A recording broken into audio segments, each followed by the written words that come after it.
Prepare to have your understanding of human determination fundamentally reshaped. For 3 hours, we'll venture beyond the surface, exploring the unseen blueprints of your inner strength and the hidden forces that sculpt your daily existence. Get ready for a profound reflection on the nature of your own will. Let's start with first. Subconscious goal. Chawat sculpting. Imagine making a choice, something as simple as picking a seat in a cafe or deciding which email to open first, and believing it is the result of deliberate thought. You tell yourself you weighed the options, considered the pros and cons, and then acted. But in truth, the decision was already made before your conscious mind even entered the room. Somewhere beneath the surface, in the quiet architecture of the subconscious, a pattern had already taken shape. It whispered to your hand, to your eyes, to the small currents of your body, and you obeyed without knowing. This is the strange, almost unsettling phenomenon of subconscious goal sculpting, where desires are molded in the shadows of the mind long before they rise to the light. It begins far earlier than most of us are willing to admit. The seeds are sown in moments too brief to notice, a subtle shift in tone when a parent praises one sibling but not another, a flash of admiration in a teacher's eyes when a student answers a certain way, a wave of approval from peers when you mirror their choices. Each of these moments is a sculptor's stroke, shaping the clay of your inner goals. They are not dramatic. They are not deliberate. They are accumulations, quiet layers pressing in from all directions until the form is set. And because they are never announced, you mistake their shape for your own will. Consider the musician who believes she chose her path because she loves music. But dig deeper, and you might find that love was shaped by something quieter. The applause at her first recital, the gentle way her grandfather's eyes lit up when she played, the subtle link between her performance and the affection she received. Without realizing it, the goal was no longer to make music, but to keep that light in his eyes. This is not cynicism. It is simply the truth that our aims are rarely pure, untouched by the hidden incentives our subconscious records and responds to. Neuroscientists have watched this process unfold in ways that feel almost like magic. In studies where participants were asked to make simple decisions, pressing a button or choosing between two images, brain scans revealed activity pointing to their final choice up to 7 seconds before they were aware of it. 7 seconds. That is an eternity in the realm of thought. By the time the conscious mind begins its careful reasoning, the subconscious has already signed the paperwork and sent the orders. The reasoning is, in many cases, nothing more than an after-the-fact justification, an elegant story to make the decision feel intentional. But subconscious goal sculpting is more than pre-decided impulses. It is a long-term shaping of the very compass that guides your life. Imagine a potter turning clay on a wheel. Every small nudge shifts the curve. Every touch leaves an imprint. The clay never moves itself. It responds to the hands upon it. In the same way, your goals are turned and smoothed by influences you don't even register. The movies you watch, the tone of headlines, the friends who joke about certain ambitions as if they are unrealistic, the fear in your stomach when someone else fails at the very thing you secretly want. Over time, these touches create grooves, and those grooves guide the flow of your choices. This is why some people find themselves working toward things they never truly wanted. A young man trains for years to become a lawyer, not because the law ignited something in him, but because from an early age he absorbed the unspoken rule that success meant prestige, and prestige meant certain professions. When he achieves it, the celebration feels hollow, and he can't explain why. He has reached the summit of a mountain someone else built in his mind. His subconscious goal was sculpted long before he knew he had one, and his conscious self simply walked the path laid out before him. There is also a darker side to this. Those who understand subconscious goal sculpting, advertisers, political strategists, social engineers, can reach into that hidden workshop and carve their shapes into your desires. They don't persuade you outright. Persuasion can be resisted. Instead, they drip-feed associations, link pleasure to certain images, attach fear to certain alternatives, and, over time, let your subconscious do the work for them. By the time you are ready to choose, the choice feels like your own, yet it is the result of a sculptor's hand you never saw. And here lies the trap. You can feel both free and controlled at the same time. Because the subconscious does not announce itself, you believe you are acting on your own volition. But in truth, you are navigating a maze whose walls were built for you. The maze does not need to force you, it simply guides you towards certain exits, making others feel invisible or impossible. Yet, this knowledge does not have to be a curse. If you can step back and see the shaping for what it is, you can begin to reclaim the tools of the sculptor. This requires a kind of double vision, living within your desires while also watching where they come from. It means asking, with brutal honesty, who put this here? Was this goal born from me, or was it pressed into me? It means tracing your motivations back to their first faint outlines, to the whispers that began the shaping. Think of the painter who one day realizes all her work is in shades of blue, not because she loves blue, but because years ago, her most admired teacher complimented her on a single blue piece. She has been chasing that praise without knowing it. The moment she sees this, she can pick up red, yellow, green, not because she has to, but because she can. That is the difference between living in a sculpture and becoming the sculptor. The process is slow. Your subconscious has had years, even decades, to carve these shapes. Unmaking them is not about smashing the clay. It is about reshaping it with intention. You do this by noticing your automatic responses and questioning them, by exposing yourself to environments that challenge your patterns, by sitting with discomfort instead of rushing to resolve it. In doing so, you interrupt the silent feedback loop that keeps your subconscious goals fixed. The truth is unsettling. Many of the choices you will make tomorrow are already forming in the dark right now. But that truth is also liberating, because awareness is the first act of redesign. Once you see the sculptor's hands, whether they belong to your past, to society, or to someone else entirely, you can begin to guide them, or even take hold of the clay yourself. And in that moment, you are no longer just the creation. You are the creator. This is the quiet revolution no one else will witness, the shift from living out someone else's sculpture to crafting your own. It will not happen in grand announcements or dramatic epiphanies. It will happen in small moments. The pause before you say yes, the hesitation before you follow the familiar path, the deliberate turning toward what once seemed impossible. And in those moments, you will feel something rare and unmistakable, the weight of your own hands on the wheel, shaping a life that, for the first time, is entirely yours. Emotional gravity. Wells. Imagine yourself standing at the edge of a vast, unseen force, a place where the air feels heavier, not because of the weather, but because of the weight pressing on your thoughts. You can't see it, but you can feel it pulling you, drawing you closer, bending your sense of direction until you can't tell which way is truly forward. This is the pull of an emotional gravity? Well, a force as real as the gravity that keeps planets in orbit, except this one is born inside the mind. Strong emotions, fear, love, rage, desire, warped judgment, distorting the space around our decisions. They bend reality, making some options appear inevitable and others vanish entirely, no matter how much logic might point elsewhere. In the same way that a star's gravity can trap light, an intense emotion can trap perception. Imagine being in love to the point where every flaw in the other person seems insignificant, every red flag dismissed as a trick of the light. Or imagine fear so deep that even when the path to safety is right in front of you, your legs refuse to move because the gravity of that terror has curved your reasoning inward. You can orbit around these feelings for years, mistaking their pull for destiny, when in truth you are simply caught in their field. History is full of choices made inside these invisible wells. A general who leads his army into certain defeat because the burning humiliation of a past loss outweighs the cold mathematics of the battlefield. A ruler who clings to a doomed alliance because the loyalty he feels eclipses the evidence of betrayal. Even in quieter moments, in ordinary lives, these forces operate. A parent might hold on to an adult child's toxic dependency because the love and fear of letting go distort the truth. A person might sabotage a promising career because of the deep gravitational pull of guilt, an old promise made to someone long gone. The strange thing is, when you're inside an emotional gravity well, it feels like the universe itself is arranged that way. Your thoughts curve toward one conclusion as if pulled by an unseen hand. Alternatives don't feel merely undesirable. They feel impossible, unnatural. It's the same way a traveler near a black hole might believe that space itself simply flows toward the center.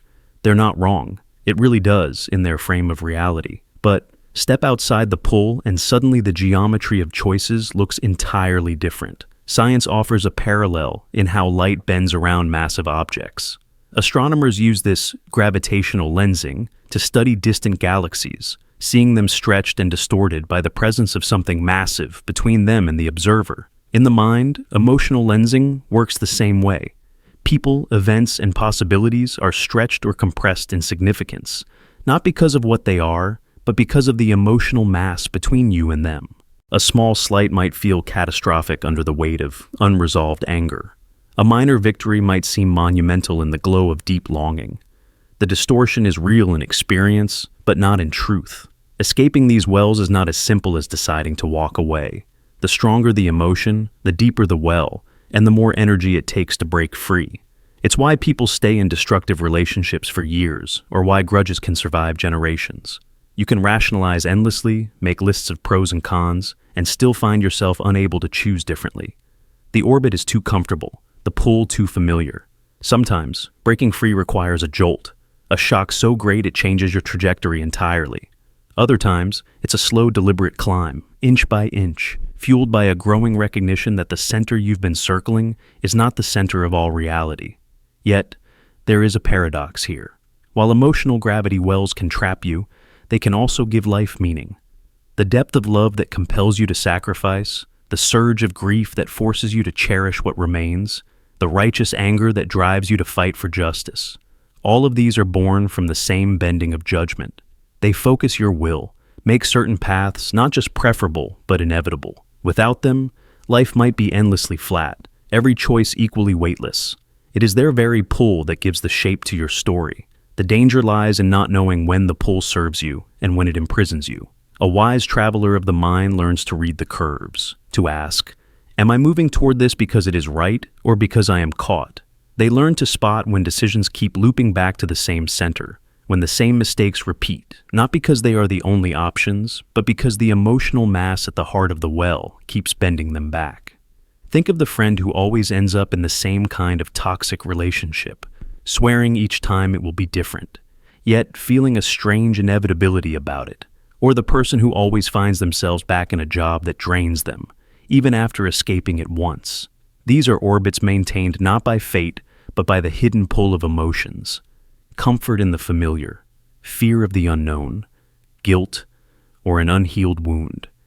If you could stand far enough away from yourself, if you could see the arc of your choices from a distance, you might notice the curvature. You might see the point where your path bent, not because of reason, but because of feeling. And in that moment, you might have the choice to burn the engines, to break free, to slingshot toward a new trajectory. But make no mistake, leaving a gravity well is not without loss. The force that traps you also defines you. Without it, you may feel disoriented, adrift, unsure of your place in the vastness. The absence of pull can feel like the absence of purpose. In the end, emotional gravity wells are neither good nor bad in themselves. They are simply forces. They can pull you toward acts of profound beauty or into patterns of quiet destruction. They are the unseen shapes of human history and personal destiny. The real skill is learning to recognize their presence, to step back far enough to see whether the curve you follow leads toward the life you want, or only deeper into the orbit of something you once mistook for the center of the world. And perhaps the greatest act of freedom is not to escape all gravity, but to choose which stars you will let pull you in. Social expectation frameworks. Imagine being born into a world already scripted for you, where before you take your first breath, the invisible lines of your life have been sketched out by forces you've never met and choices you've never made. These are the social expectation frameworks, the unseen blueprints that guide not only what we do, but what we think we want.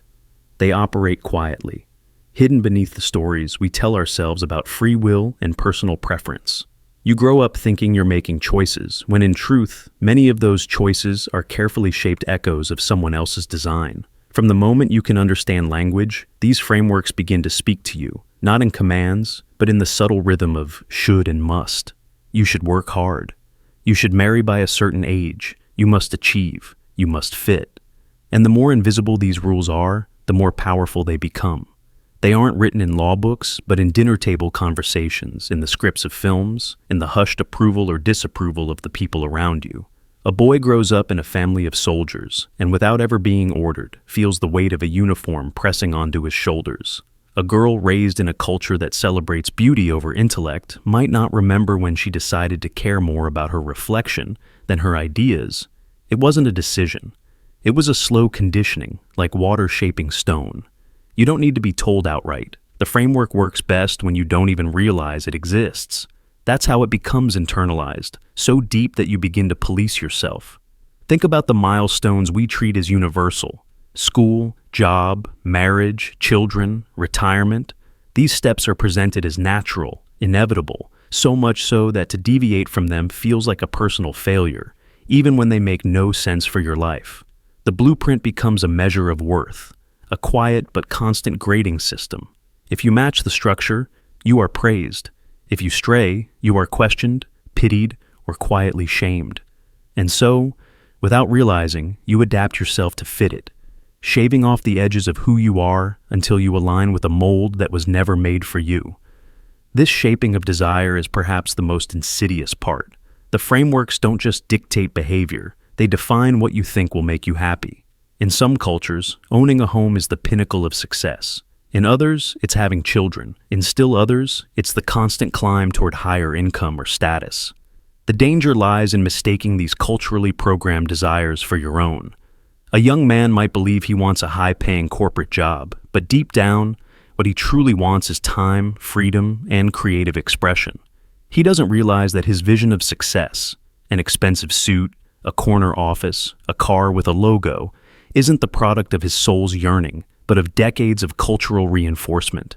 In this way, the frameworks don't just map your future, they write the script of your dreams. History offers countless examples of how these frameworks shift over time, revealing just how arbitrary they can be. In the Victorian era, a woman's highest achievement was to be a good wife and mother. To be unmarried at 30 was to be left on the shelf. Today, in many places, women are encouraged to focus on education and career before marriage, and yet, even this seemingly progressive shift is another framework. It rewards those who follow the new order while quietly sidelining those who do not. The blueprint changes shape, but it remains a blueprint all the same, dictating paths and punishing deviation. Even rebellion often happens inside these boundaries. The so-called counterculture movements of the past century were still operating within frameworks. They simply inverted the values. If mainstream culture prized wealth, counterculture prized poverty. If the mainstream valued conformity, the rebels valued radical difference. But both sides were still reacting to the same invisible architecture. True freedom is not simply choosing the opposite. It's realizing that the frame itself exists and stepping outside it altogether. Psychology explains this through the concept of internalized norms. The human mind is wired to seek belonging. Social rejection once meant death in the wild, so we evolved to detect and adapt to group expectations with uncanny precision. This adaptation is so strong that we often feel physical discomfort when breaking norms, even when no one is watching. Imagine trying to walk backwards through a crowded shopping mall. No one may stop you, but you will feel the heat of invisible judgment on your skin. That's the framework at work. It lives inside you as much as around you. And yet, these frameworks are not unbreakable. The first step to escaping them is awareness, seeing the blueprint for what it is, and asking a deceptively simple question. Who decided this for me? When you trace back a belief or desire far enough, you may find it is not yours at all. You may find it came from a parent, a teacher, a tradition, or a time in history that no longer exists. This realization can be both liberating and terrifying. It strips away the comfort of certainty, but it also opens the door to building a life aligned with your true nature. Consider the story of someone who leaves everything behind. A corporate lawyer who gives up a six-figure salary to live in a small cabin and write books. To the framework, this looks like failure, a collapse of potential. But to the individual, it is freedom, the shedding of a script that was never theirs to begin with. Or think of a person who chooses not to marry, not out of bitterness or fear, but because they have no genuine desire for it.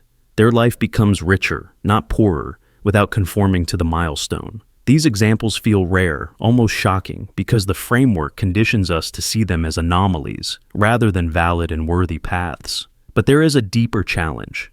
Even after we break from one framework, we often unknowingly adopt another. The minimalist movement, the digital nomad lifestyle, the pursuit of authentic living. These two can harden into blueprints with their own unspoken rules. If you're not traveling the world with a backpack and a laptop, are you truly free? It's another layer of conditioning, disguised as liberation. The mind loves structure, and culture loves conformity, so the frameworks keep rebuilding themselves. Perhaps true freedom lies not in destroying the frameworks entirely, but in learning to see them as tools rather than cages, to choose consciously when to step inside one and when to step out, to hold desire in your hands and turn it over, asking, does this belong to me, or was it planted here? In this way, you can move through life not as an actor following a hidden script, but as an author writing your own. The invisible blueprints will always be there, woven into language, tradition, and the silent weight of other people's eyes. But once you can see them, you can choose how much they shape you. And maybe, in that choice, lies the truest form of power a human being can have. The power to want what is genuinely yours, and to live beyond the edges of any map that was drawn without your hand. Habitual will pathways. Imagine your mind as a vast landscape of hills and valleys. At first, when you make a choice, it's like pouring a trickle of water onto untouched ground. It flows in unpredictable directions, searching for the easiest way forward.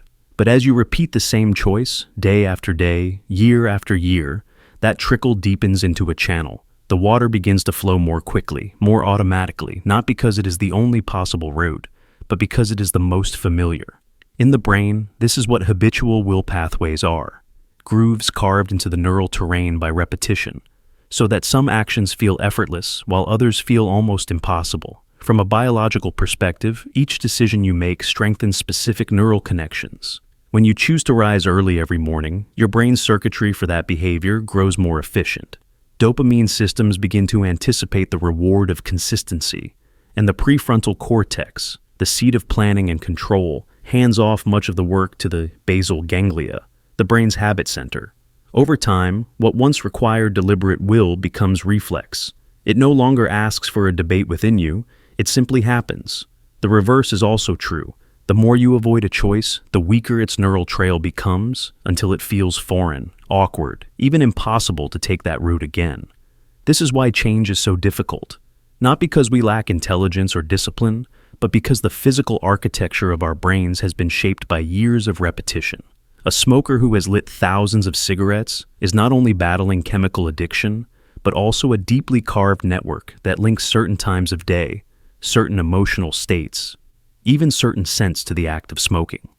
A person trying to learn a new skill must first resist the gravitational pull of older, more established patterns. It's like trying to dig a new river through solid rock, while the old one still rushes freely beside it. Consider the story of a soldier returning home after years of combat. In the field, his survival depended on instant reactions, ducking at sudden noises, scanning every shadow for danger. These neural pathways were etched deeply by repetition because in that environment, hesitation could mean death. But back in civilian life, the same pathways make it impossible to relax at a family picnic. The sound of a car backfiring doesn't register as harmless. It triggers the same automatic flood of adrenaline because the old channel is still the fastest route for his brain to take. To build new ones, he must practice again and again different reactions in a safe setting until those responses can eventually compete with the old. We all live under the influence of such pathways, though we rarely notice them. Every time you reach for your phone the moment you feel bored, you're reinforcing a shortcut in your brain. Boredom equals distraction. The more you do it, the less space there is for other responses, like sitting with the feeling or engaging with the world around you. And so, without meaning to, your willpower becomes limited not by your values or ambitions, but by the roots you've carved in the past. Neuroscience shows that these pathways are not just abstract concepts, they are visible in brain scans. Repeated behaviors literally change the density of connections between neurons, a process called synaptic plasticity. The more a pathway is used, the more myelin wraps around its nerve fibers, increasing the speed and ease of transmission. This is why an experienced pianist doesn't have to think about every finger movement, or why a skilled driver can navigate home while holding a conversation. The brain has optimized those routes for speed, reducing the cognitive cost of action. But there's a hidden cost, the easier a path becomes, the harder it is to step away from it. Breaking free from entrenched pathways requires more than a single act of will. It demands the slow, deliberate creation of a rival route. Imagine you've been walking the same trail through a forest for decades. The path is clear, smooth, and direct. Now you decide to cut a new one. The first few times, you must push through dense undergrowth, trip over roots, and navigate without markers. It's exhausting, and your mind will beg you to return to the old trail. But if you persist, if you walk the new path enough times, it will begin to clear. Grass will press down, a visible trail will emerge, and in time, it might even become the easier route. Meanwhile, the old path, neglected, will begin to fade. There's a dangerous illusion in habitual will pathways, the belief that what feels easy is what is right. Our brains are wired to conserve energy, so they favor familiar patterns. This is why, in moments of stress or fatigue, people revert to their oldest habits, even ones they thought they had left behind. An addict in recovery might relapse during a crisis not because they've stopped caring about change, but because under pressure, the brain chooses speed over reflection. It rushes down the familiar neural highway, even if that road leads somewhere destructive. In relationships, habitual pathways can determine the very shape of your love and conflict. If two people repeatedly respond to disagreements with withdrawal, their brains will learn that silence is the safest route. Over time, speaking openly will feel dangerous, even if silence is killing the connection. On the other hand, couples who make a habit of returning to the table after a fight, who reinforce the act of repair, build pathways that make reconciliation feel natural. The grooves of the mind do not care about morality or happiness, they care only about repetition. This is both a warning and a source of hope. You are not entirely at the mercy of the channels already carved into you. Though old pathways may never fully vanish, new ones can grow strong enough to compete. It begins with small, consistent choices. The act of resisting a reflex once is not enough to reshape your brain, but doing it every day for weeks, months, even years can. Neuroplasticity is a lifelong process. The brain is stubborn, but it is never static.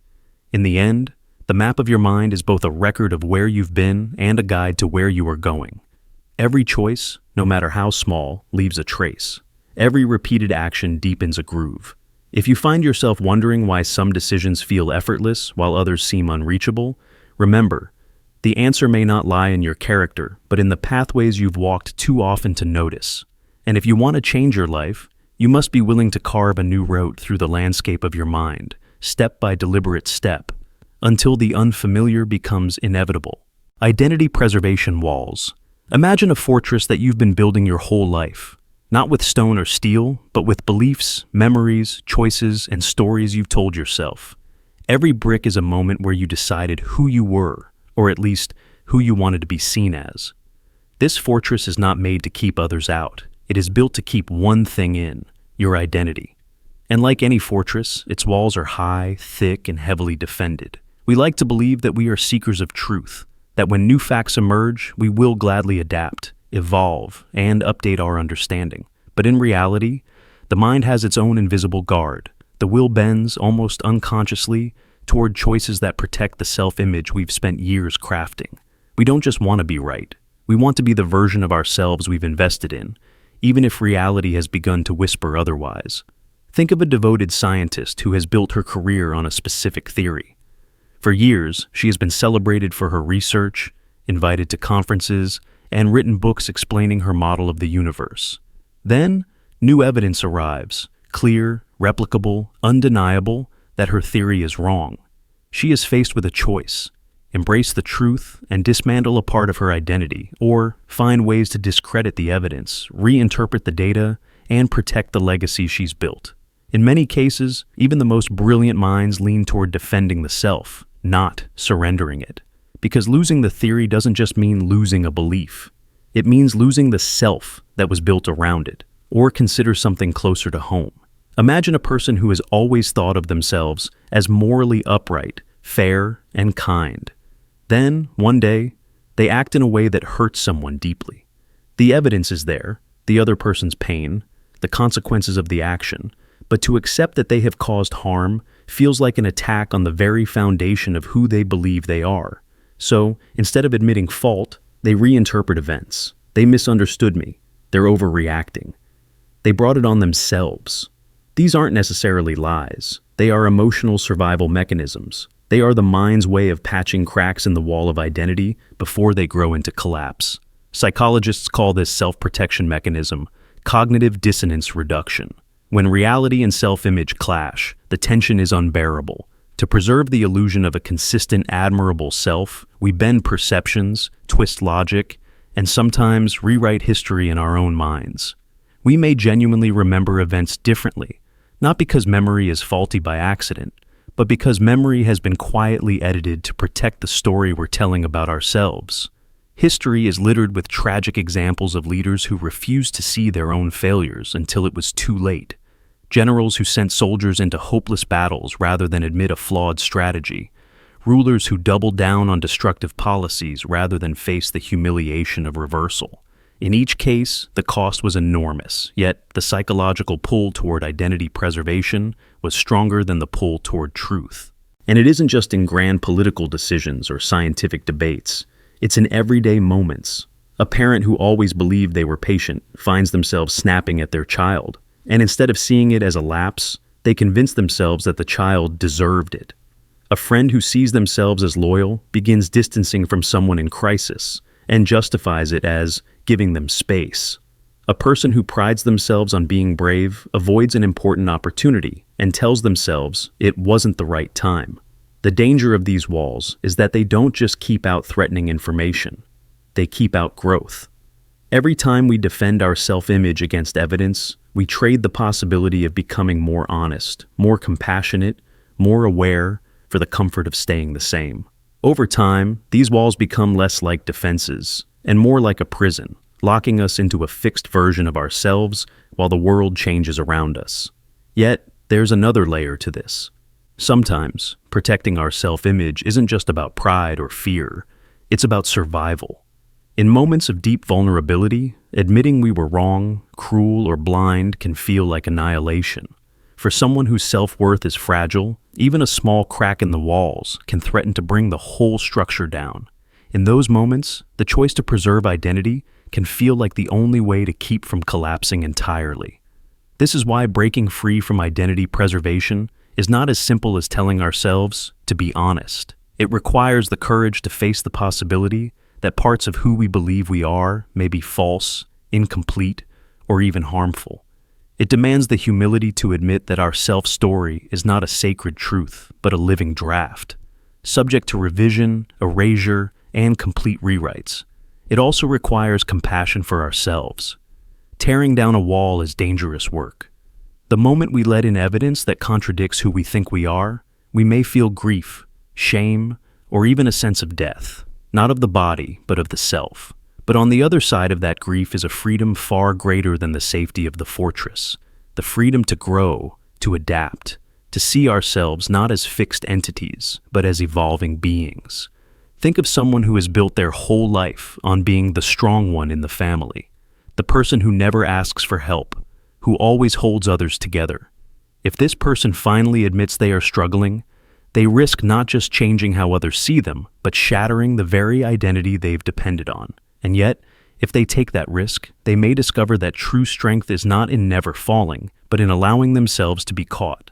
The will's bend toward identity preservation is powerful, but it is not inevitable. We can learn to catch ourselves in the act of defending the walls and ask, am I protecting truth or just protecting my image? We can cultivate environments, friendships, communities, relationships, where the collapse of an old self is not punished, but supported. And we can remind ourselves, again and again, that letting go of who we think we are is the only way to discover who we might yet become. Because in the end, a fortress can protect, but it can also confine. And sometimes, the only way to truly live is to walk out through the gate, leaving behind the walls you once thought were you. Fear-driven boundary lines.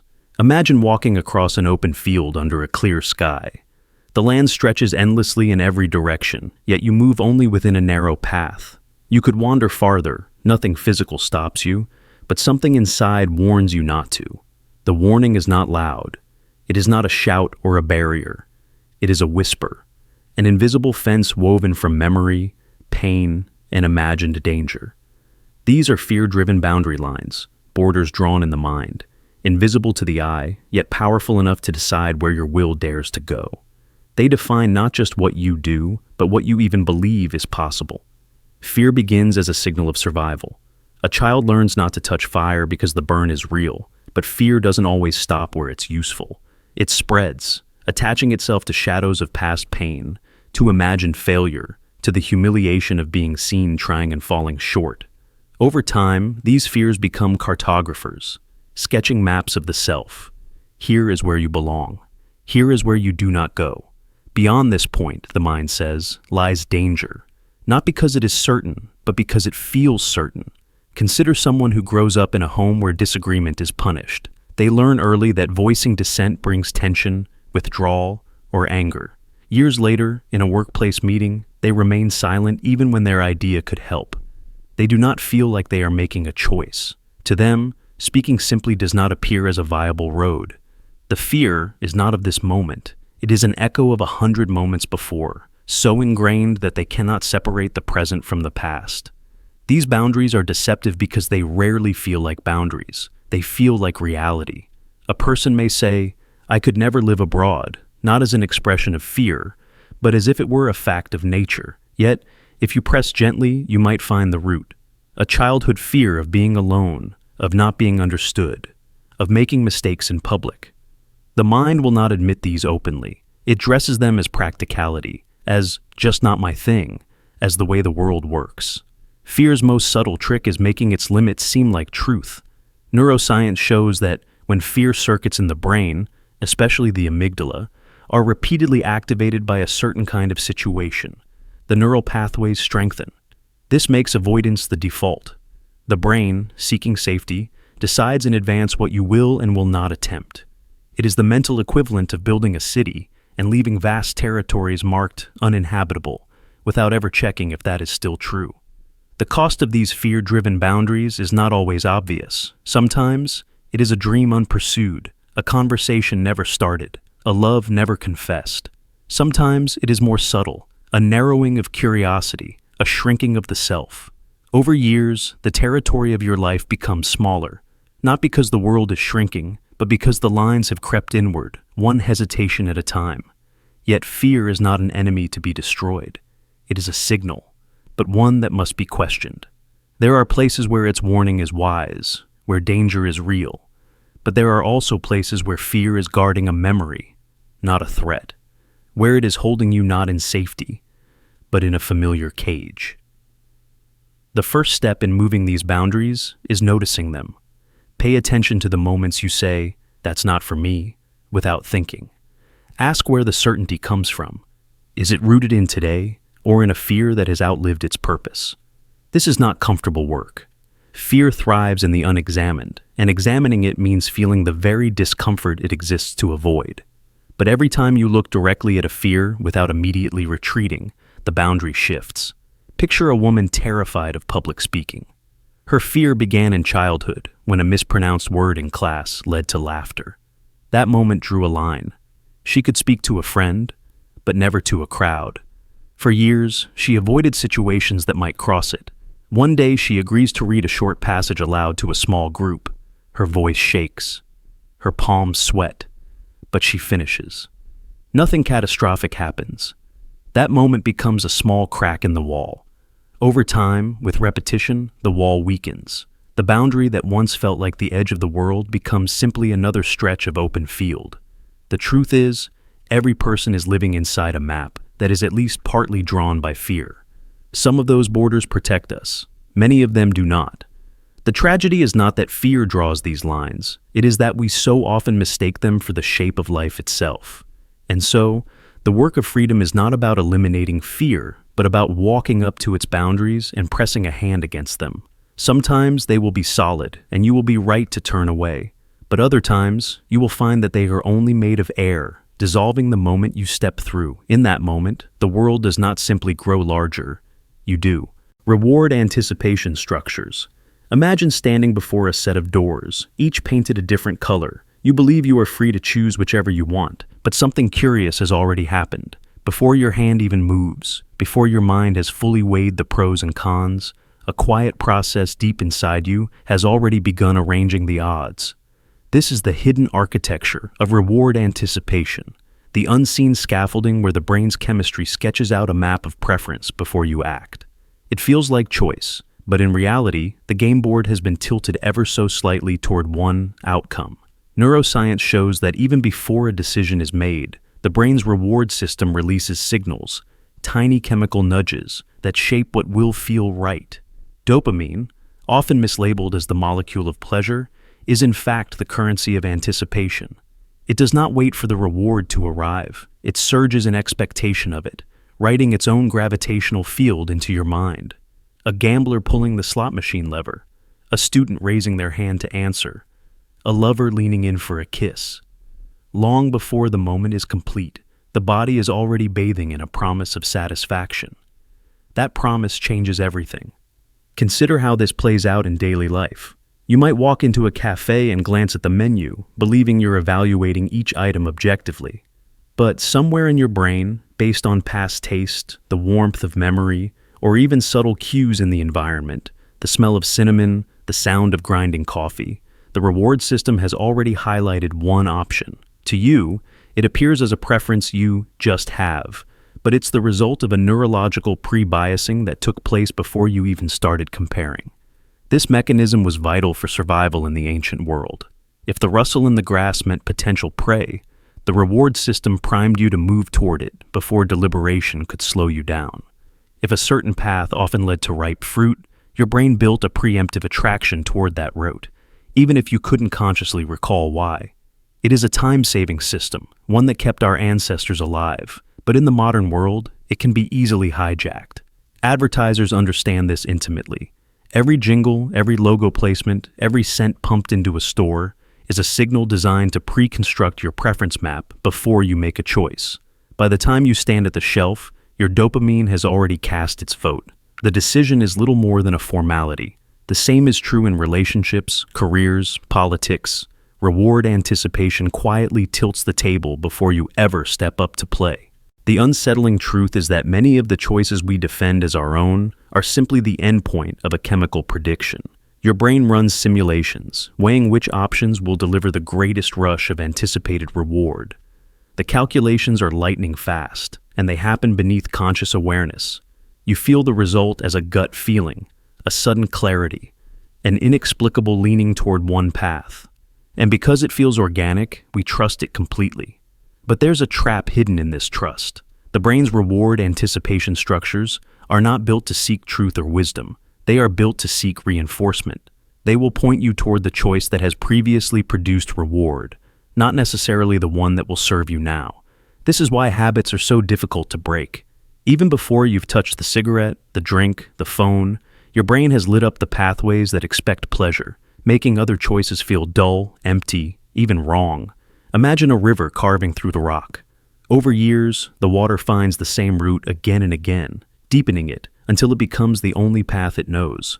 Your brain's reward maps work the same way. A single success, a single thrill, a single comfort can set the channel, and each return strengthens it. Soon, even when you want to take another route, the old channel is the easiest, the most familiar. You can swim against it, but it takes deliberate energy to do so. Breaking free requires more than willpower. It requires building new channels of anticipation. The key is to create situations where your brain learns to expect reward in different places. A runner who once dreaded exercise can come to crave the endorphin rush. A person trapped in cycles of toxic love can train themselves to feel anticipation for healthy connection instead. But this retraining is slow because the brain is stubborn. Its maps are drawn in the ink of lived experience, not wishful thinking. There's a paradox here. Without these anticipation structures, life would feel aimless, a flat plane with no peaks to climb. We need the pull of expected joy to propel us forward. But when we forget that these pulls are pre-built, when we mistake them for destiny, we become prisoners of our own neurochemistry. The art of conscious living lies in noticing when the map you're following was drawn without your permission. So the next time you feel that magnetic pull toward a choice, before you call it instinct, before you baptize it as the right decision, pause. Ask yourself, is this truly mine, or is this the echo of a reward my brain decided to chase before I even knew I was running? In that pause, You may find the difference between a life shaped by unconscious gravity and a life where you choose, fully aware, which rewards are worth the pursuit. Authority influence pillars. Imagine you are standing at a crossroads, unsure which path to take. You weigh the options, tell yourself you are thinking freely, making a choice based on your own logic and experience. Yet, without noticing, your gaze drifts toward a figure you consider knowledgeable, respected, or powerful. A parent, a mentor, a leader, even a stranger with the right uniform or title. They don't have to speak loudly or even directly. Their stance, their tone, their very presence bends the invisible air around the moment. This is the pull of the authority influence pillars, those silent, sturdy supports that hold up decisions in alignment with guidance from perceived power figures. It doesn't require coercion. In fact, the influence is most effective when it's subtle, when it slips past resistance by making you feel as though you are still choosing for yourself. A famous psychologist once demonstrated how easily people will obey authority in the Milgram experiment, delivering what they believed were painful shocks, simply because a man in a lab coat told them it was necessary. What was striking wasn't just the obedience, it was the willingness of participants to rationalize their actions afterward, as though they had freely agreed. That is the insidious genius of the authority pillar. It becomes part of your reasoning without announcing itself. From childhood, the pattern is set. Parents become the first authority, shaping the basic definitions of right and wrong. Teachers follow, reinforcing not just facts, but the idea that knowledge comes from above and is to be accepted. Religious leaders, political figures, and experts in every field add their own beams to the structure. Over time, you don't need their direct instruction to be swayed. You've internalized the pattern. If someone wears the right badge, carries the right credentials, or stands in the right place, your mind quietly gives them weight in your decision-making process. Think of a courtroom. A witness may tell a story, but if a judge leans forward and furrows their brow, the jury may subconsciously adjust the credibility they assign. Think of the marketplace. A product endorsed by a celebrity sells not because the celebrity has tested it rigorously, but because their status acts as a silent seal of trust. Even in casual conversation, a friend who speaks with confident certainty can tilt your opinion more than a stranger's carefully reasoned argument. We like to believe we are swayed by facts, but often it's the figure who delivers them that tips the scale. This effect becomes even more potent in uncertainty. When we don't know the answer, the authority pillar becomes a shelter. In dangerous situations, like emergencies, people instinctively look toward uniforms, badges, or the tallest, loudest person in the room. In complex situations, medical diagnoses, legal decisions, financial advice, we gravitate toward those whose role signals expertise. This is not irrational in itself. Experience and knowledge do matter. The danger lies in overextending this trust, allowing the symbol of authority to outweigh the actual quality of guidance. History is littered with examples of how this overextension leads to catastrophe.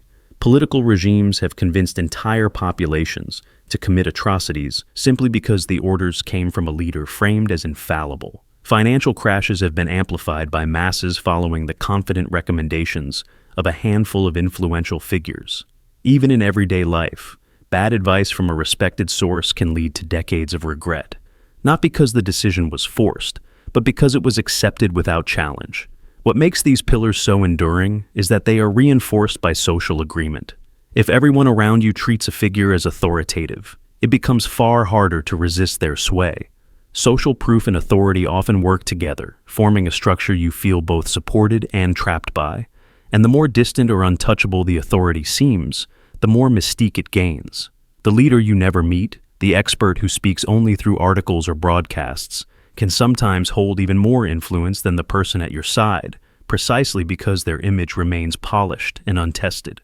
Breaking free from blind adherence to authority, influence pillars does not mean rejecting guidance altogether.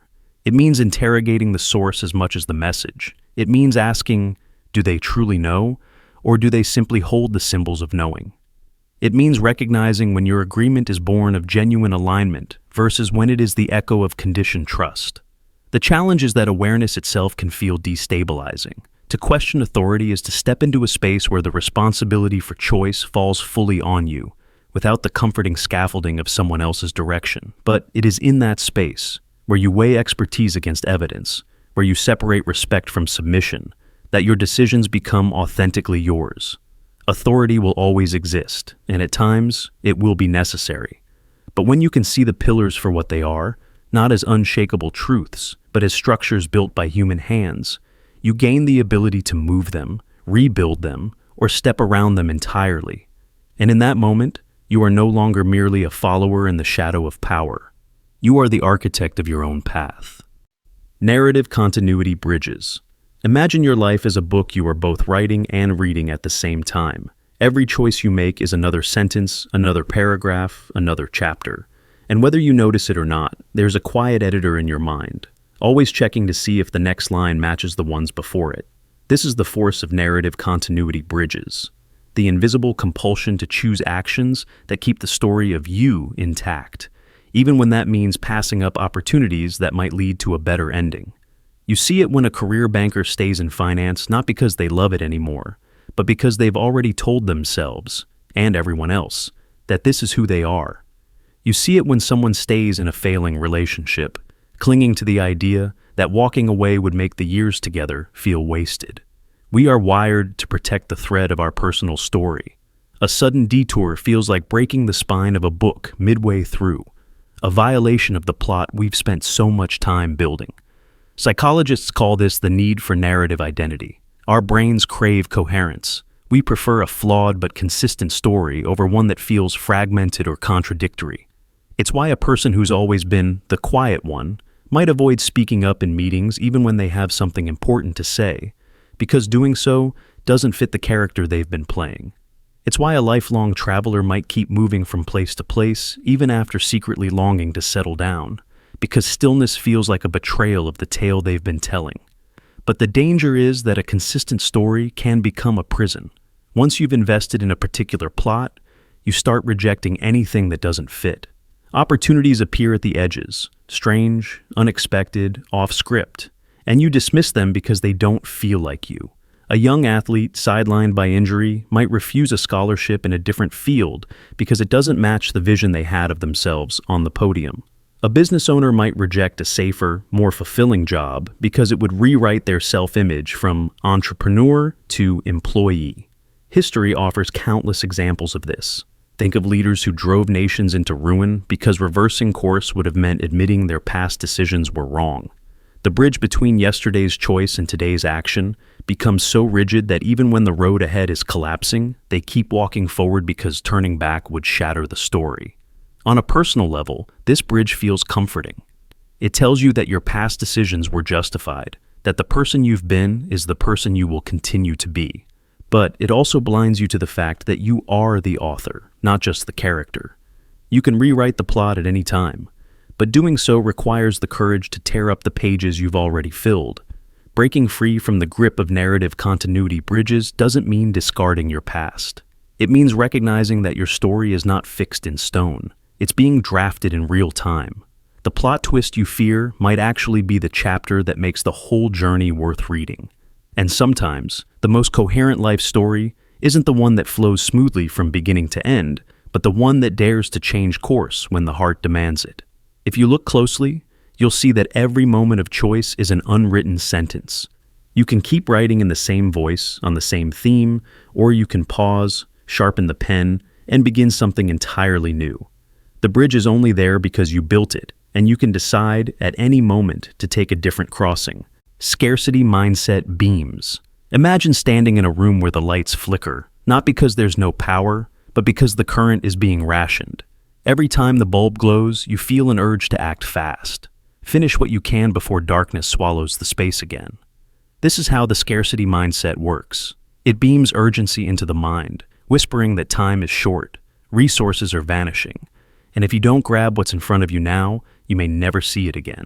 And when that whisper grows into a pulse, the will bends, not toward what is wise, but toward what is immediate. It begins subtly, a sale sign in a shop window, only today.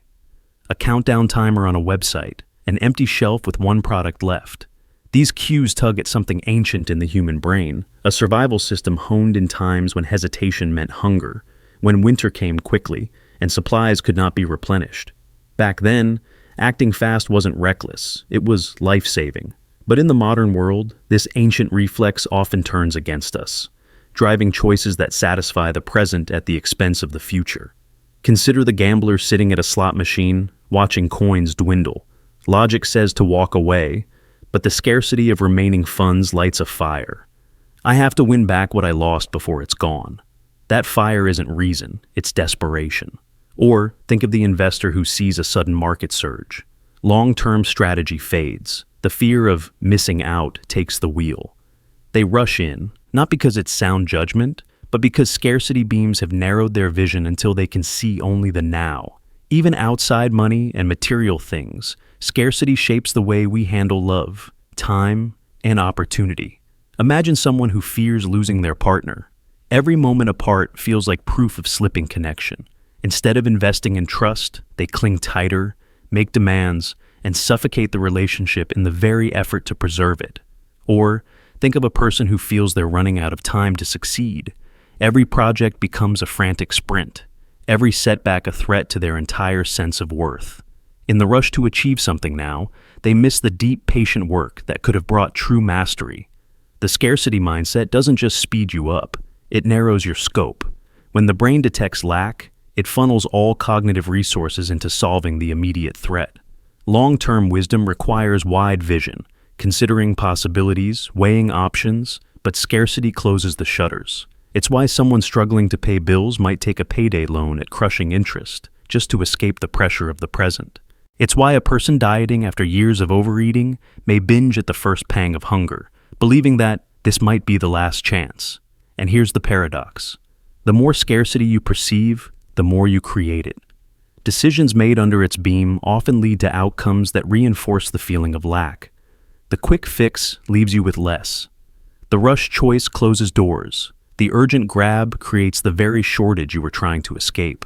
Over time, life becomes a series of sprints from one flickering moment to the next, never pausing long enough to step out of the beam and see the horizon.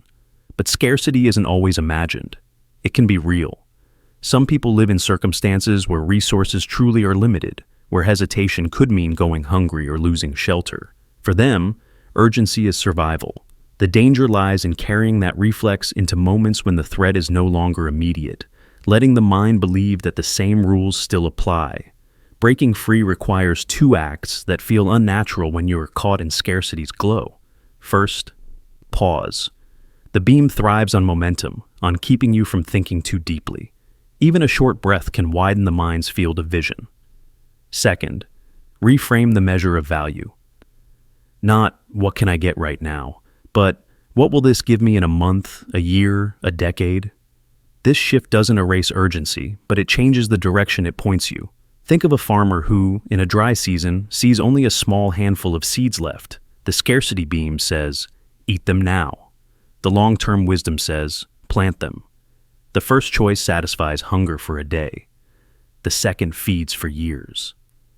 In every moment of urgency, the question is not just, what do I gain?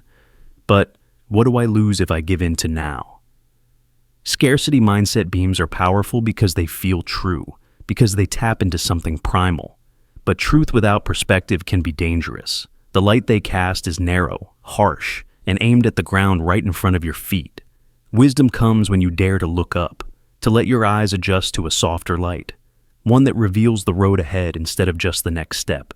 Because in the end, the flicker you feel is not the last chance. It's only the illusion of one. And if you can stand still long enough to see past it, you may find that the resources you thought were vanishing were never truly gone at all. Confirmation bias. Lattices. Imagine your mind as a vast structure under constant construction. Scaffolding rises in intricate layers, beams crisscrossing high above, planks forming paths between towers of thought. But this is not an open framework welcoming any material. It is selective, careful, almost territorial. Only certain pieces are allowed in, the ones that match the existing shape, the ones that fit neatly into the design already standing. Everything else, no matter how strong or useful, is left outside. This is the quiet, pervasive architecture of confirmation bias lattices, where our beliefs act like scaffolding that supports only the evidence that matches them, and in doing so, shapes the very structure of our reality. The danger lies in how invisible the process feels. We don't consciously reject opposing evidence. We simply fail to see it as relevant, trustworthy, or worth considering. Our eyes glance over it, our ears fail to register it. Our minds store it as an outlier rather than a challenge.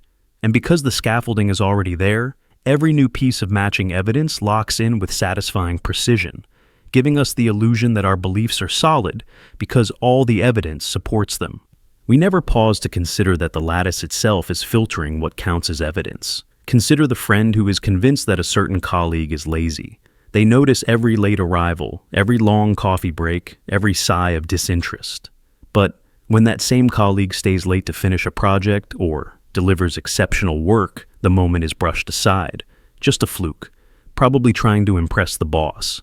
The belief is the frame, and the frame determines what is kept and what is discarded. Over time, the lattice becomes stronger, not because it is accurate, but because it has become so good at rejecting anything that might weaken it. History offers stark examples of this. For centuries, astronomers clung to the belief that Earth was the center of the universe. Observations that supported this view were cataloged and praised. Those that didn't were reinterpreted or ignored. Even as evidence mounted for a heliocentric model, the scaffolding of belief was so entrenched that it took generations for the structure to be dismantled. It wasn't that the old evidence had been flawless, it was that the lattice had been built to hold it, and only it. Neuroscience reveals that this is not just a quirk of thought, it is a survival mechanism. The brain processes an overwhelming flood of information every second, and filtering is necessary to function. Confirmation bias is part of that filtering, a way to conserve cognitive energy by reinforcing existing mental maps instead of redrawing them constantly. But what protects efficiency also endangers truth. If our scaffolding is flawed, we don't just misinterpret the world, we actively build a false one. The most unsettling part is that the lattice feels like safety. To question its beams is to risk the collapse of the whole structure. And so, we defend it instinctively, sometimes fiercely. We seek out information sources that echo our own views, unconsciously surround ourselves with people who agree with us, and interpret events in ways that maintain stability. This makes life more comfortable, but it also makes us more brittle. A mind too dependent on its scaffolding becomes unable to build anything new. There is a way to see these lattices, but it requires stepping into a position that feels unnatural, becoming your own inspector. Instead of asking, "Does this prove I'm right?" you ask, "What would I see if I were wrong?" This is not about abandoning all beliefs. It's about stress testing the scaffolding. If it holds up under the weight of counter-evidence, it is stronger than before. If it buckles, you have the rare and difficult opportunity to rebuild. Picture a man who believes a certain neighborhood is unsafe. He avoids it for years, repeating the warning to friends and family. One day, he is persuaded to attend an event there. What he finds is not the danger he imagined, but families laughing in parks, small cafes lit warmly from within, strangers greeting each other by name. If he allows this experience in, a beam in his lattice will shift. But if he dismisses it as an exception, the scaffolding remains untouched and the map of his world stays the same. The truth is, we are all living within structures of our own making. Some lattices are wide, allowing in diverse materials. Others are narrow, rigid, and high-walled. The difference between growth and stagnation often comes down to whether you are willing to climb your own scaffolding and shake it hard enough to hear the weak joints rattle. And here is the paradox. The stronger your belief, the more tempting it is to fortify it, and the more you need to test it. Left unchallenged, even the most beautiful lattice becomes a cage, but dismantled and rebuilt with care, it can become something far more valuable, a framework not for protecting what you already know, but for reaching toward what you have yet to imagine. Mirror will phenomenon. Imagine walking through a hall of mirrors, not the warped carnival kind, but mirrors so flawless that you can barely tell they're there. At first, you think you are alone. Then, in the corner of your eye, you catch a movement that isn't yours. It's someone you admire, someone whose presence feels like sunlight, whose choices seem to carry a wisdom or confidence you crave. Without realizing it, your steps begin to align with theirs. You take the same turns, pause at the same places, lean toward the same paths. This is the mirror will phenomenon, the subtle bending of our decisions to match the shape of another's will. It is not imitation in the crude sense. You are not consciously copying. Instead, the mind quietly reweaves its own reasoning until your choice feels independently made, even though it has been guided by the gravitational pull of admiration. This is not just about role models or mentors. It can be a friend whose life feels slightly more in focus than yours, a public figure who seems to embody a truth you wish you could live, even a long-dead writer whose words have become the lens through which you see the world. The mechanism hides in the seams between perception and preference. When you observe someone you admire choosing, your brain registers not just the act, but the confidence, the alignment, the story that choice tells about who they are. Over time, you begin to internalize that alignment as desirable, not because it suits you, but because it suits them. Your own will, like soft wax, warms in their presence and takes on their imprint. By the time the choice is yours to make, your inner reasoning is already slanted toward their shape, and you call it instinct. Consider how this plays out in relationships. A person in love may find themselves gradually altering tastes, liking music they never sought out before, adopting certain phrases, developing a preference for foods they once ignored. The change feels organic, but in truth, it's the mirror catching and holding their will in the reflection of the other person's. Or, in professional life, an apprentice shadows a master, and without intending to, begins making the same creative leaps, avoiding the same risks, choosing tools in the same order, not because these are objectively the best, but because their admiration has laced their decisions with someone else's reasoning. It can be beautiful. It is how traditions are carried forward, how wisdom survives across generations. Cultures, families, and disciplines all rely on the mirror will to transmit values without having to codify them into rules. But it can also be dangerous. Admiration can blur into submission, and before long, your decisions are not yours at all. They are echoes. You wake one day to realize your career, your beliefs, even your relationships are all the faint tracings of another person's map. Breaking free does not mean rejecting those you admire. It means learning to notice the tilt before it tips you. Ask yourself, would I still choose this if I had never seen them choose it? If the answer is uncertain, you may be standing in a mirror without realizing it. And then there are the comfort zone enclosures, structures we build, often unconsciously, to keep ourselves safe in familiar shapes of life. If the mirror will is the quiet shaping of choice in someone else's image, the comfort zone enclosure is the invisible fence that keeps you inside the territory where those mirrored choices can survive without challenge. We build them from habits, routines, friendships that never ask too much, work that is steady but unthreatening. Inside, everything feels warm, stable, predictable. Outside, the air is thinner, the ground less certain. The enclosure feels protective, but it also keeps you small. You can spend years tending to the walls, mistaking maintenance for growth.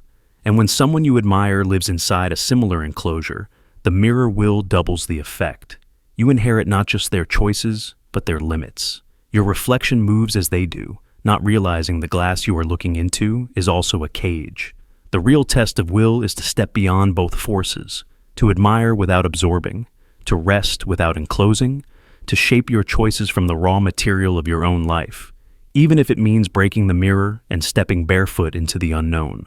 This is written in the same deep, intense, and reflective narration style you prefer, and is above 5,000 characters when fully expanded, with pauses and pacing for voiceover delivery. If you want, I can now prepare highly detailed cinematic image prompts for both mirror will phenomenon and comfort zone enclosures, so your YouTube visuals perfectly match this narration. Comfort zone enclosures. Imagine a bird in a vast open sky, yet it keeps flying in tight circles, as though trapped in a cage that isn't there. The air is endless, but the bird's mind is tethered to the memory of its boundaries. This is the quiet, almost invisible nature of comfort zone enclosures. Walls that don't need to be built from stone or steel, because they are constructed in the mind. They keep the will circling through the same familiar patterns, convincing us that the loop is all there is. And the more we live within these walls, the more real they feel, until the outside becomes not just unknown, but unthinkable. It starts early, often before we realize it. The brain learns safety in repetition. Same streets, same routines, same conversations. Each act repeated enough times becomes a track worn deep in the ground. That track is comforting, even when it's dull, because it asks nothing new of us. Uncertainty is replaced with predictability, and predictability feels like control. But over time, control can harden into confinement. A person might stay in a job they dislike, not because they believe it's their purpose, but because the thought of starting over elsewhere feels like stepping off a cliff. These enclosures are not only built from fear of the unknown, they're reinforced by the rewards of the familiar. The applause we get for staying in our lane, the praise for being consistent, the warm nods of approval from those who also live behind their own invisible walls. If you never question these rewards, you can spend decades pacing a territory that could be crossed in minutes, if only you dared. The danger lies in how invisible the boundaries become. Imagine a fish raised in a small tank, later placed into the ocean. It may still swim within the dimensions of its old glass prison, never exploring the vastness around it. Humans are no different. We carry the dimensions of our past enclosures into every new space, shrinking the possible to match the comfortable. And yet, what we call comfort is often just familiarity with a set of limitations. History is full of those who shattered these enclosures. Explorers, artists, innovators, but even their leaps were preceded by long periods of circling. Galileo questioned the Earth's position in the cosmos only after years of teaching the accepted view. Rosa Parks sat in defiance on a bus after decades of moving within the lines. The shattering moment is dramatic, but the slow erosion of comfort's control is where the real transformation begins. The pull of the comfort zone is not always negative. It can be a place of healing after trauma, a base camp before a climb. The problem is when it becomes a permanent address instead of a temporary shelter. The longer you stay, the more your will forgets how to leap, how to risk. And once you forget, you begin to defend the walls that trap you. You tell yourself you're not ready, not skilled enough, not lucky enough, when in truth, you've just grown accustomed to the loop. Even rebellion can be contained within these enclosures. You might take a risk that's really just a variation of what you already know. A new hobby that fits neatly into your schedule, a new trip to a place you've already imagined safe. True boundary breaking feels different. Your pulse quickens, your breath shortens, and part of you wonders if you've made a mistake. That is the edge where growth waits. Escaping requires two things: awareness of the walls and willingness to endure the unease beyond them. Awareness is the spark, seeing that the routine you live in is not the same as the life you could live. Willingness is the fire, stepping past the loop even when every instinct screams to retreat. The first steps are often clumsy, even humiliating, because the muscles for uncertainty are weak. But each step outside redraws the shape of your enclosure until you realize the walls were never solid at all. And perhaps the strangest truth is this: the world beyond the comfort zone isn't necessarily more dangerous. It's just less mapped. What feels like chaos is simply the absence of the same well-worn grooves. In that space, the will can stretch, change, and reimagine itself. And once you've tasted that kind of movement, returning to the invisible cage feels less like safety and more like slow suffocation. The sky has always been open. The question is whether you'll keep flying in circles or let your wings carry you somewhere you've never dared to go. Guilt-driven reinforcement loops. Imagine carrying a scale in your mind. Not a real one of brass and steel, but a hidden balance that weighs every act you've ever taken. On one side, the harm you've caused. On the other, the attempts you've made to set it right.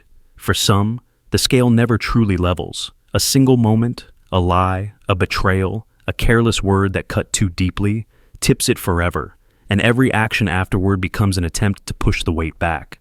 This is the quiet machinery of guilt-driven reinforcement loops. The invisible cycles where past harm doesn't just haunt memory, it programs behavior. It rarely begins with grand acts of redemption. More often, it's small, almost invisible adjustments. You agree to extra work without protest because you once failed a colleague. You tolerate disrespect in a relationship because you feel you owe the other person after a mistake. You give more than you can afford, not out of generosity alone, but because somewhere inside, a voice whispers that you have a debt to pay. This voice doesn't negotiate, it issues commands. And over time, the commands stop feeling like choices. They become reflexes, a way of being. The loop is self-reinforcing because each attempt to make up for the past feeds the sense that the past is still alive. Every act of compensation reminds you that there is something to compensate for. The wound never closes because you keep reopening it with the very bandages you apply. Like a penitent walking the same path to the same altar every day, you become both the judge and the prisoner, sentencing yourself to an endless repetition of atonement. Neuroscience sheds light on why these loops can be so persistent. Guilt activates brain regions tied to moral reasoning and social connection, the anterior cingulate cortex and the medial prefrontal cortex. These areas are also involved in predicting others' judgments. So, when you act out of guilt, your brain isn't just replaying the harm, it's rehearsing how others might still be seeing you through the lens of that harm. This imagined gaze keeps you locked in a behavioral spiral, trying to display proof of your worthiness. History offers striking examples. Monarchs have funded vast charitable works to cleanse the stain of cruelty from their reigns. Industrialists have built schools and hospitals to counterbalance fortunes made from exploitation. In many cases, the acts are sincere, yet they also serve as a public narrative. I am no longer the person who did that. But even when the world is convinced, the inner scale often remains skewed. Guilt's verdict is not easily overturned by applause. On a smaller or personal scale, the loop can quietly consume decades. A parent who once missed a crucial moment in their child's life may overcompensate for years, hovering, overprotecting, unable to let the child fail. A friend who once betrayed a confidence might become excessively loyal, even to their own detriment, tolerating harm because I owe them. These actions may appear virtuous, but their origin is not freedom. It is obligation chained to a ghost. The tragedy is that guilt-driven reinforcement loops can actually harm the very relationships they aim to repair. Overcompensation can breed dependency in others, resentment in yourself, and a distorted sense of balance in both. Instead of clearing the debt, you create new imbalances. And yet, letting go feels impossible because it would mean confronting the terrifying question, if I stop making up for it, who am I in the shadow of what I've done? Breaking the loop requires something harder than endless repayment. It demands acceptance without erasure. This means acknowledging the harm, taking whatever real action can be taken to amend it, and then allowing the story to move forward. It is the difference between a chapter and a whole book. Without this break, the loop will keep replaying, subtly dictating choices that have nothing to do with the present moment. In the end, guilt-driven reinforcement loops are a reminder that the past is not simply behind us. It's a living force if we keep feeding it. And if we are not careful, we can spend our entire lives trying to balance a scale that was never meant to be perfectly level. Sometimes, true atonement is not adding more weight to the other side, but learning to set the scale down altogether and walking away with the knowledge that we have done enough. Desire contagion, networks. Imagine walking into a room where everyone is staring at the same object. No one speaks, no one tells you why it matters, yet you feel your attention pulled toward it as if it's already yours to want. This is the invisible current of desire contagion. It moves silently without words, carried in glances, gestures, and the small gravitational shifts of human behavior. You think you are choosing freely, but the will is already leaning towards something simply because others have leaned there first. Desire is rarely born in isolation. Most of what we crave, whether it's a new gadget, a certain kind of life, or even a specific person, has roots in the soil of other people's longing. We see someone value something, and through a subtle, almost subconscious imitation, their want becomes our own. It's not persuasion in the obvious sense, it's infection. A smile of satisfaction, the weight someone gives to a possession, the sparkle in their tone when they speak of an experience, all of it acts like an airborne virus, passing from their will into yours. Think of a crowded street in a city you've never visited. You don't know which cafe serves the best coffee, but you see a long line outside one storefront. You join the line, not because you have proof, but because everyone else's presence is proof enough. Or, picture a young man who never cared about a certain brand of watch until his friends began admiring it.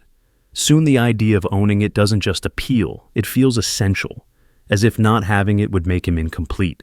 Even love is susceptible. A woman might find herself drawn to someone she barely noticed before, simply because she sees others competing for his attention. The value of the person shifts, not because he has changed, but because the network of surrounding desire has reframed him. What others want signals to us what must be worth wanting, and our will adjusts itself to align. Social media has amplified this effect into something vast and unrelenting. When millions of people simultaneously like, share, or repost something, it carries the weight of collective endorsement. You may not have cared about a song, a style, or a place before, but repeated exposure to others' enthusiasm plants a seed. It doesn't ask for permission. It grows quietly until you feel the itch to have it, try it, or be it. And in this way, entire trends, movements, and even moral values can spread without ever being openly argued for. But desire contagion doesn't just sell us products, it shapes life paths. If the people around you begin chasing high-paying careers, you may find yourself doing the same, even if you once valued freedom over money. If your community idolizes a certain body type, you might begin to feel restless in your own skin. The network of others' wants becomes an invisible scaffolding, guiding your own choices, often without your awareness. The danger lies in mistaking inherited desire for authentic will. You can spend years climbing a ladder only to realize it's leaning against someone else's wall. The promotion you fought for, the car you bought, the relationship you entered, they might have been planted in you by silent imitation rather than conscious choice.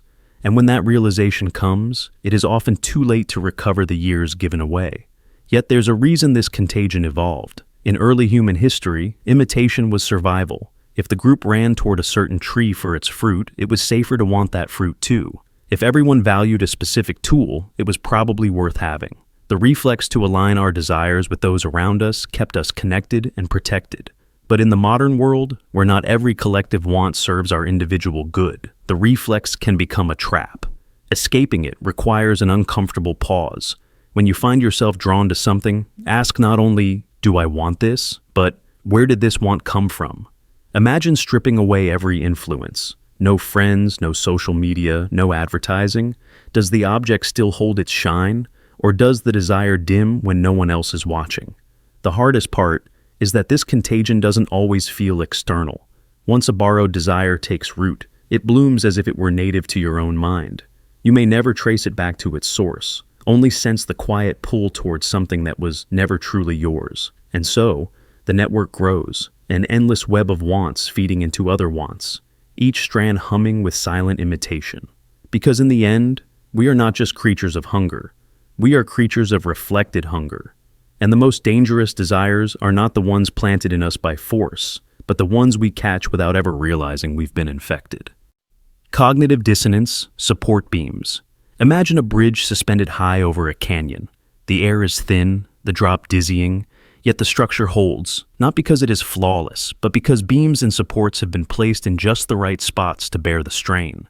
In the mind, something similar happens. We build invisible support beams to hold the weight of our beliefs, choices, and actions, especially when they threaten to pull in different directions. These are the quiet reinforcements of cognitive dissonance, the mental engineering that aligns our choices to avoid the strain of contradiction. Cognitive dissonance begins the moment reality presses against the story we tell ourselves. We like to think of ourselves as consistent beings, our actions matching our values, our beliefs forming a clear, rational whole. But life rarely grants that luxury. A person who values honesty lies to protect a friend.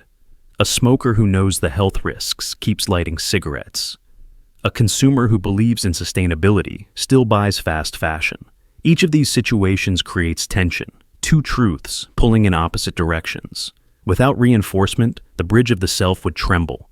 So, we build beams, not physical ones but mental ones. Rationalizations, reframings, selective memories. The smoker tells himself his grandmother smoked her whole life and lived to 90. The consumer insists the clothing brand isn't as bad as the others. The friend who lied decides it wasn't really a lie, just leaving out unnecessary details.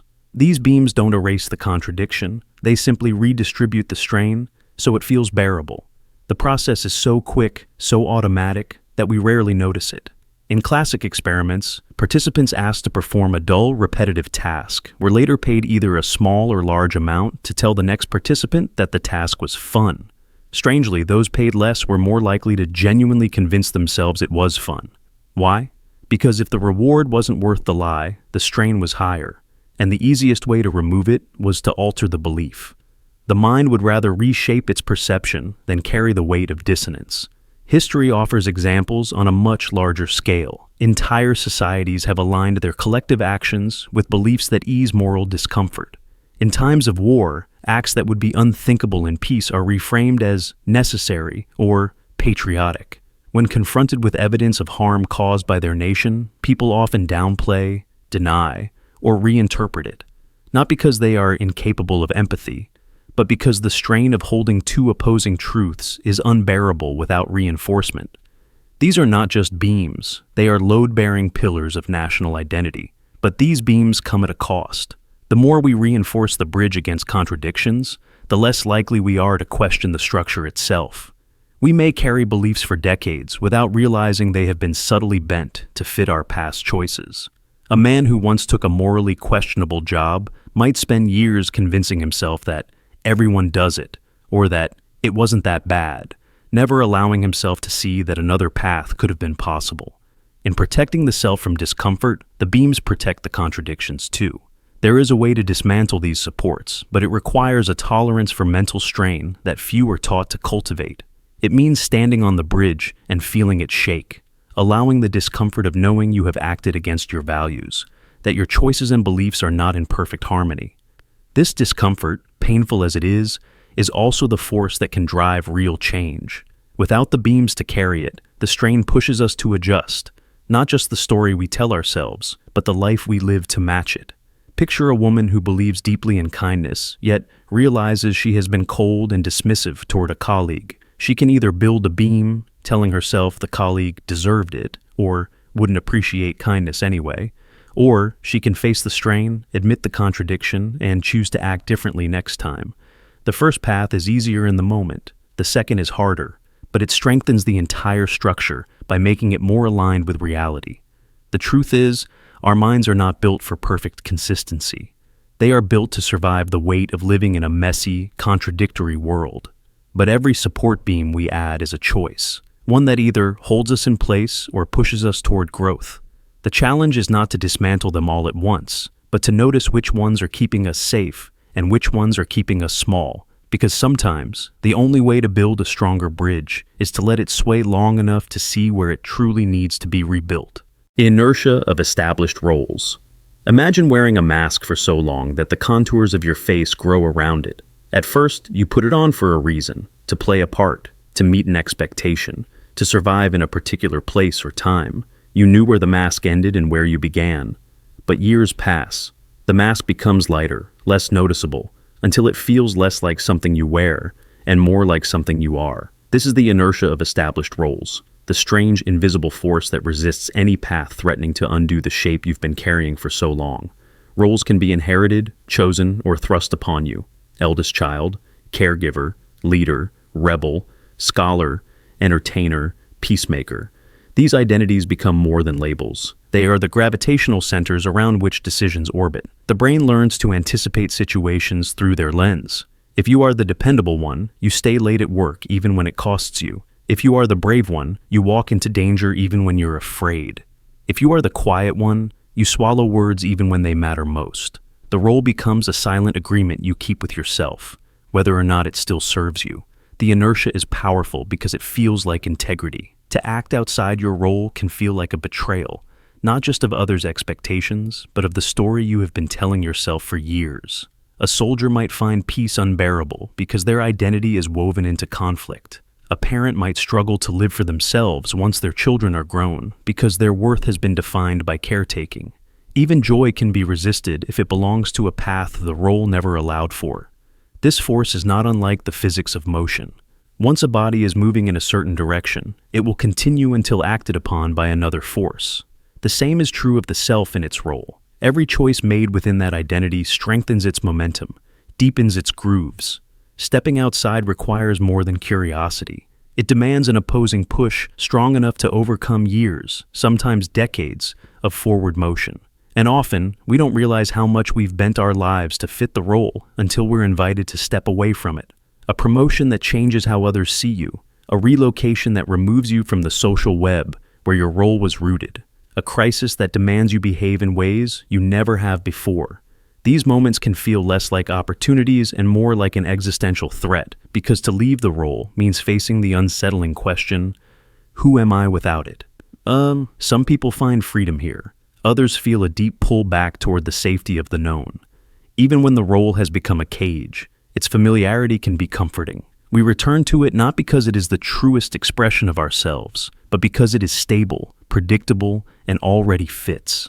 It takes less energy to keep playing the part than to rewrite the script entirely. But here is the quiet tragedy. The inertia of established roles can make even transformation feel dangerous. The healer may resist being healed, the leader may resist being led, the wanderer may resist belonging. And so, paths that could expand a life go unexplored, not because they are unwanted, but because they are unrecognizable to the self that has been so long in motion. Breaking this inertia does not mean destroying the role. It means loosening its claim over your will. It means experimenting with choices that feel strange, awkward, even wrong at first. Not because they are bad, but because they are unfamiliar.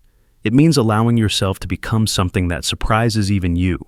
And perhaps, if you step far enough from the mask, you may find that the face beneath it has changed. That who you are now could never have been predicted by the role you once played. The momentum will always try to pull you back, but you are not the path you've traveled. You are the one who can choose, even if it means walking into a place where no role yet exists. If you'd like, I can also create 3 deeply symbolic, ultra-cinematic image prompts for the inertia of established roles, so your YouTube visuals carry the same psychological weight as the narration. Threat avoidance. Tunnels. Imagine walking through a wide, open plain under a vast and endless sky. There is no fence, no wall, no sign telling you where to go. And yet, without thinking, your feet trace a narrow path, a tunnel through the openness, curving wide around certain places, avoiding routes that would be faster, clearer, or more direct. You don't stop to question why. The detour feels natural, safe, right. But the truth is, the route you've chosen is not shaped by the ground beneath you. It's shaped by the shadows of past dangers. These are the threat avoidance tunnels, invisible corridors we unconsciously build to steer clear of anything that even faintly resembles the pain, danger, or loss we've known before. The mind is a powerful archivist, storing every wound like a carefully labeled record. A childhood betrayal, a humiliating failure, a near miss with disaster. Each leaves an imprint, not just as a memory, but as a quiet reprogramming of your instincts.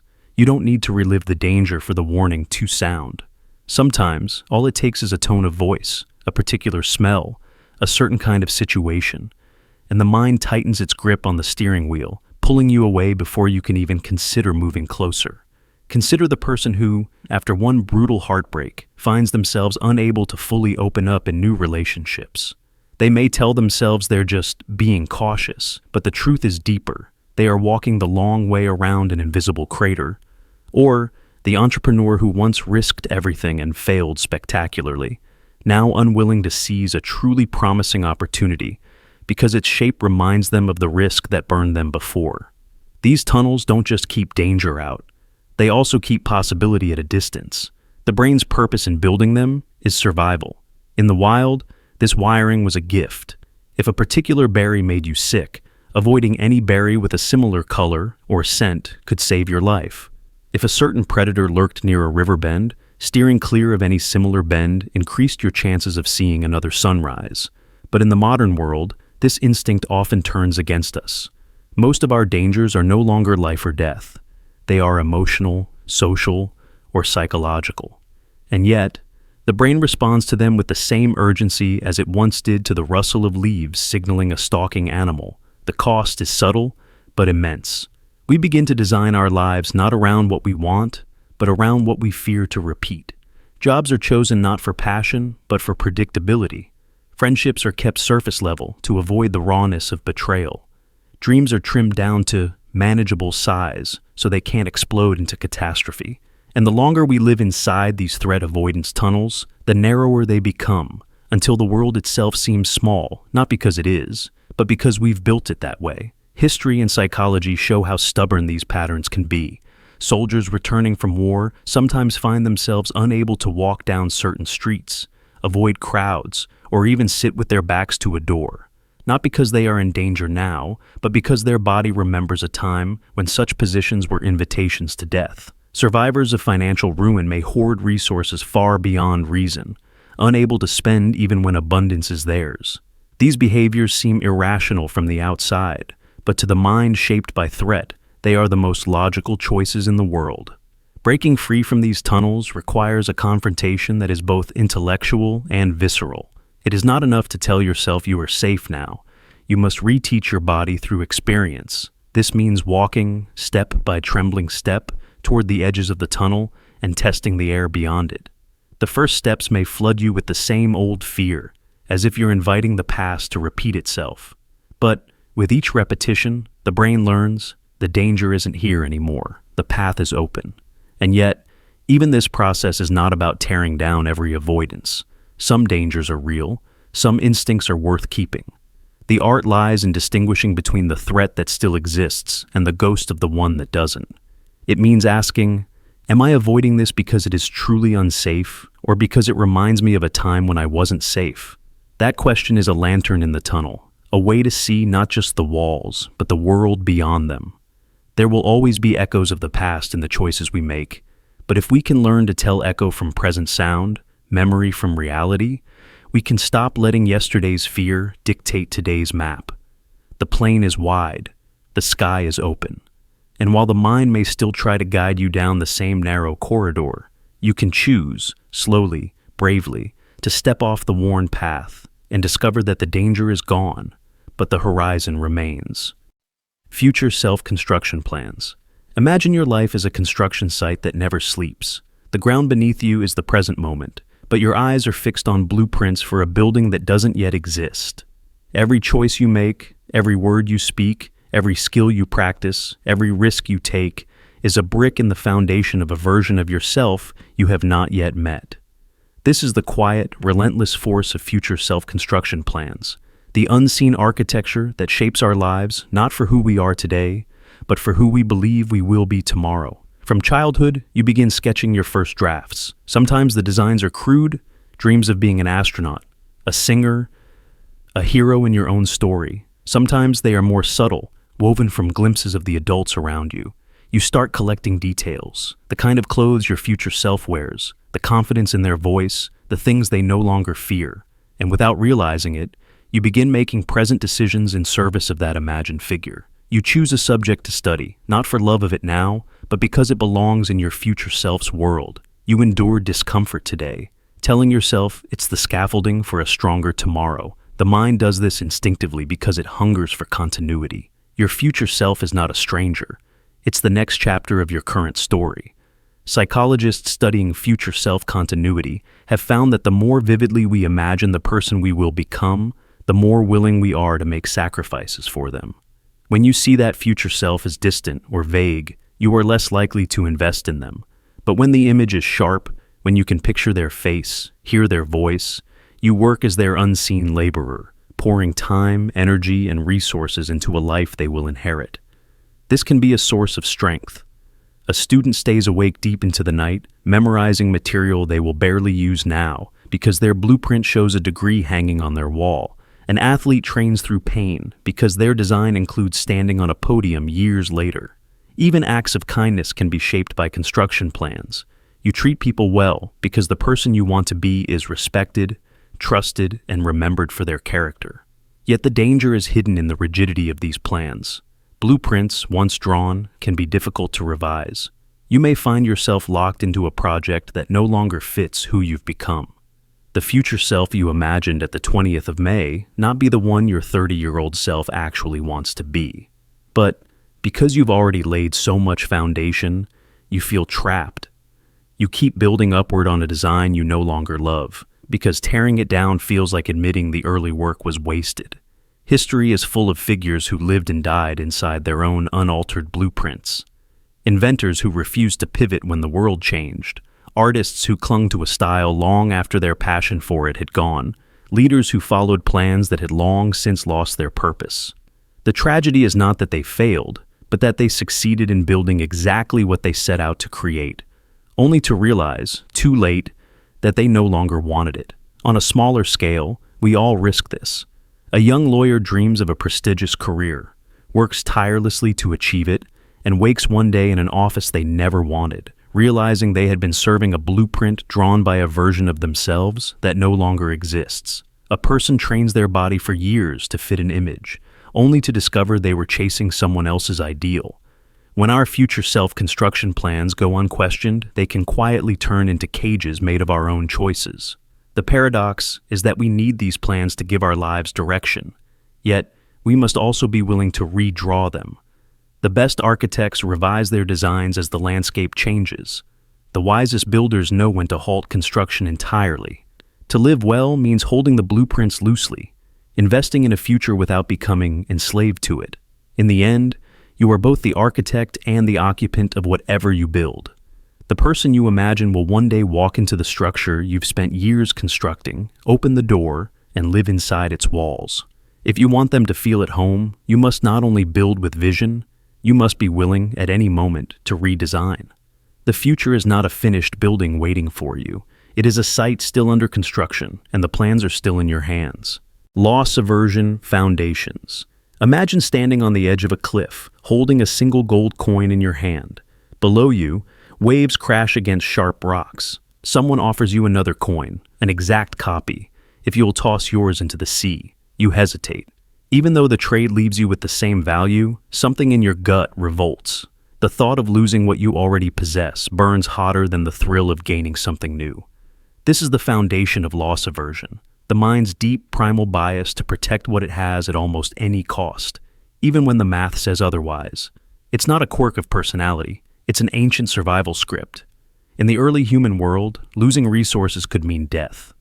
Food, shelter, and tools weren't easily replaced, so our ancestors evolved a nervous system tuned to avoid loss, with a level of intensity that far exceeds the energy spent chasing gains. The result is a kind of emotional imbalance. Losing one thing feels worse than gaining the same thing feels good. And that imbalance quietly shapes nearly every risk decision we make. Picture a poker player with a strong hand. She could bet aggressively and win big, but she's already lost twice tonight. The sting of those losses clings to her, making her cautious. She plays it safe, not because the odds demand it, but because the memory of losing hurts more than the idea of winning excites her. Or consider an investor who refuses to sell a failing stock because accepting the loss feels like surrender. They hold on, telling themselves it will rebound, even as the value sinks further. Here, logic has taken a back seat to the need to avoid crystallizing the loss. Loss aversion also distorts our everyday lives in subtler ways. A person stays in a job they hate, not because it offers growth, but because leaving would mean giving up the security they've built, even if a better opportunity waits elsewhere. A couple clings to a relationship long after love has faded, because the idea of losing what they have invested in feels more unbearable than the possibility of starting fresh. In both cases, fear of loss outweighs the potential joy of gain.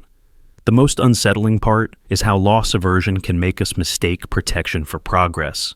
We tell ourselves we're being prudent, strategic, wise, but often we're just standing still, clutching what we have so tightly that our knuckles whiten, even when letting go could lead to something better. It's like guarding an empty well because you fear losing the bricks while fresh water waits downstream. This bias doesn't just affect individuals, it shapes entire societies. Political leaders resist policy changes because losing support from one group feels more dangerous than gaining support from another. Companies avoid innovation because the risk of losing market share looms larger than the potential for new growth. Even in science, groundbreaking ideas can be delayed for years because researchers fear losing credibility by challenging established theories. Yet, loss aversion is not inherently bad. It's a form of caution that, in the right context, protects us from recklessness. In moments where resources are truly scarce, where failure carries catastrophic consequences, this instinct is invaluable. The problem arises when the bias becomes overactive, when it steers our choices in environments where the stakes are not life and death, but growth and opportunity. Escaping its grip requires deliberate reframing. One way is to mentally flip the scenario. Instead of focusing on what you might lose, focus on what you'll lose by not acting. If you're afraid to invest in a new skill because it costs money, consider the income you'll forfeit by staying stagnant. If you're reluctant to end a failing project, consider the time and energy you'll bleed if you keep it alive. Loss aversion doesn't disappear. You simply redirect it toward the cost of inaction. Another strategy is to normalize small, calculated losses. By taking minor risks often, trying new routines, testing small investments, experimenting without guarantees, you teach your mind that losing isn't fatal. Over time, the emotional sting dulls, and the decision-making balance between risk and reward becomes more even. Because here's the truth. The fortress of what you already have may feel safe, but if you never venture beyond its walls, you will never see the lands you could have claimed. Loss aversion keeps us from falling, but it can also keep us from flying. And the greatest tragedy is not in losing what we held, but in never daring to reach for what we might have gained. Hidden value hierarchies. Imagine standing before a vast wall of levers, each one labeled with something that could matter to you: health, love, wealth, truth, comfort, status, safety, creativity, freedom. You believe your hands are free to pull them in whatever order you choose. You tell yourself you've thought it through, that you know which comes first, which can wait, which you'd sacrifice for another. But in truth, the ranking has already been set. Somewhere deep beneath awareness, the levers have been quietly locked into place by hidden value hierarchies. Those silent systems where the will decides what matters most without ever asking your permission. We like to imagine our priorities as the result of careful, conscious decision-making. But the mind doesn't wait for committee approval. It acts first, rationalizes later. You may swear that health comes before career, until the alarm clock rings early and you skip the workout to answer emails. You may believe honesty is more important than harmony, until a difficult truth threatens to fracture a friendship. In each case, a hidden hierarchy reveals itself, not in what you say, but in what you do. These hierarchies are not arbitrary. They are shaped by a lifetime of subtle conditioning, by family expectations, cultural norms, formative experiences, and the emotional rewards or punishments that followed your choices. A child who learns that praise only comes when they achieve might unconsciously rank achievement above rest for decades, even as they preach the importance of balance. Someone who grew up in scarcity may place security above freedom, choosing the known over the unknown, even when the unknown could bring growth. The unsettling part is how invisible this system is while it's operating. You can feel torn between two options, yet the decision often tips in one direction before you're aware of it. The mind has already measured the stakes according to its internal ranking. That ranking is rarely logical. It is emotional. It weights memories, fears, and desires according to a scale you didn't design. And because the process is silent, you experience the outcome as though it were simply what makes sense. Consider a doctor who says family is their top priority. But when emergencies at work arise, they cancel dinner after dinner, missing birthdays, anniversaries, and milestones. From the outside, it's easy to say their career outranks their family in their value hierarchy. Yet, if asked directly, they would deny it, not out of dishonesty, but because they have never consciously confronted the true structure. They live by a ranking they've never drawn on paper. This hidden ordering can work in smaller ways too. When deciding whether to speak up in a meeting, you might tell yourself you're weighing the pros and cons. But in reality, your mind has already decided whether avoiding embarrassment outranks contributing ideas. When choosing how to spend money, you may think you're comparing options rationally, but your subconscious hierarchy might always place avoiding regret above seizing opportunity. Once you start to notice these hierarchies, they can be disconcerting. You realize your life is not shaped only by your stated beliefs, but by the unspoken priorities beneath them. Your calendar, your bank statement, your daily routines, they are the physical blueprints of your true value system, not the one you declare. And sometimes, the two are in conflict. Changing a hidden hierarchy is difficult because it means more than changing habits. It means altering the emotional weights that drive them. You can tell yourself that rest is as valuable as work, but until you feel that value in your body, the ranking won't shift. You can write health first on a sticky note, but if the deeper hierarchy still puts achievement above well-being, you'll keep skipping the gym for the office. To truly change the order, you must trace it back to its origins.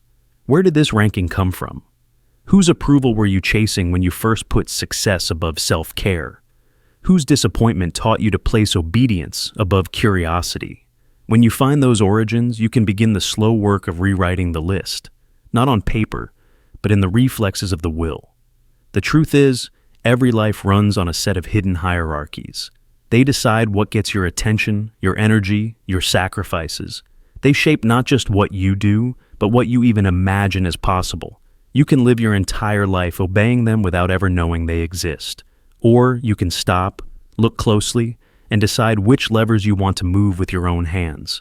because until you do, you are not truly choosing what matters most. The choice is being made for you. Status signal scaffolds. Imagine every choice you make, every shirt you wear, word you speak, object you buy, quietly raising a flag that others can see, even when you don't mean to. You might think you are simply choosing what feels comfortable, what feels useful, what feels you. But in the eyes of others, each of these choices is part of a lattice of meaning, a scaffold of signals that place you somewhere in the shifting architecture of social status.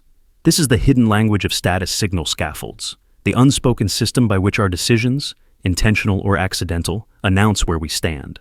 It begins in subtlety, a certain brand of shoes, a particular accent or turn of phrase, a phone model, the way you hold your coffee cup. None of these on their own seem like statements. Yet, in the human mind, trained over millennia to read tribal hierarchies, each becomes a clue. These clues are stitched together into a map of your position. The process is unconscious on both sides. You don't always know you're sending a signal, and the observer doesn't always know they're decoding one. But the exchange is happening all the same. This scaffolding is ancient. In small early human groups, clothing, tools, posture, and even patterns of body paint conveyed both role and rank. Hunters carried the weapons they had earned. Healers wore charms and beads that spoke of their craft. These were not just decorative, they were public records, visible resumes, signals that allowed others to know how to approach, defer, or challenge. In the modern world, the technology has changed, but the architecture of meaning remains. You can see it in the way a luxury car slips through traffic differently than a rusted hatchback. Not because the road is any less crowded, but because drivers subconsciously make space for what they perceive as higher status. Or in the way a person with certain academic credentials is heard with more patience in a debate, even before they've said anything of substance. Status scaffolds work by pre-shaping the field of interaction before any real action has begun. The most intriguing part is that intention hardly matters. You can wear an old jacket simply because it's warm, but in one setting it reads as minimalism, in another as neglect. You can speak softly because it's natural to you, but it may be read as deference or quiet authority depending on the context. Your choices are the bricks, but the scaffold is built in the minds of those who see them, and in the invisible network of associations your culture has tied to those bricks. This means you cannot avoid signaling, only control it, or let it control you. Some lean into it, crafting their choices to climb the scaffold strategically. They learn which cues open doors, which align them with the powerful, which create distance from the unwanted. Others try to reject it entirely, dressing plainly, avoiding brand markers, speaking in a way meant to erase status cues. But even that becomes its own signal, often read as authenticity, rebellion, or a different kind of elite minimalism. The scaffold reshapes around you whether you cooperate or not. There is also a dangerous illusion here. We tend to believe that the signals we send match the story we mean to tell. But once a choice leaves your hands, it enters the realm of interpretation. The same gesture that signals generosity in one circle may be seen as arrogance in another. The same symbol that elevates you today can mark you as outdated tomorrow. And because the scaffold is invisible, you can climb without realizing how fragile your footing is, until a single change in context drops you to a lower rung. Perhaps the most subtle effect of all is internal. Over time, we begin to curate ourselves not just to project an image to others, but to match the image we believe they already hold of us. The executive dresses expensively not because they need to, but because they think it's what their role demands. The artist avoids certain purchases to maintain the authenticity their audience admires. These internalized signals can box us in, turning our identity into a performance sustained by constant, often unconscious reinforcement. To live fully aware of status signal scaffolds is to see both the power and the trap. Power, because these signals can shape opportunity, trust, attraction, and influence. Trap, because the performance can consume the person until the choices are no longer truly theirs. The scaffold becomes a cage disguised as a ladder. The only way out is to reclaim intention, to ask yourself, not just, what will this signal, but am I willing to be read that way, even if I mean something else? Sometimes you will choose to play the game, sometimes you will refuse, but you will do so knowing that the scaffold is always there, surrounding every choice, catching every signal you send, whether you whisper or shout. Reciprocity, reinforcement loops. Imagine standing in a crowded marketplace, your senses alive with sound and color. A stranger smiles warmly, presses a small gift into your hands, a piece of fruit, a handcrafted trinket, and waves away your attempt to pay. The gesture is simple, unexpected, and leaves you with a subtle warmth.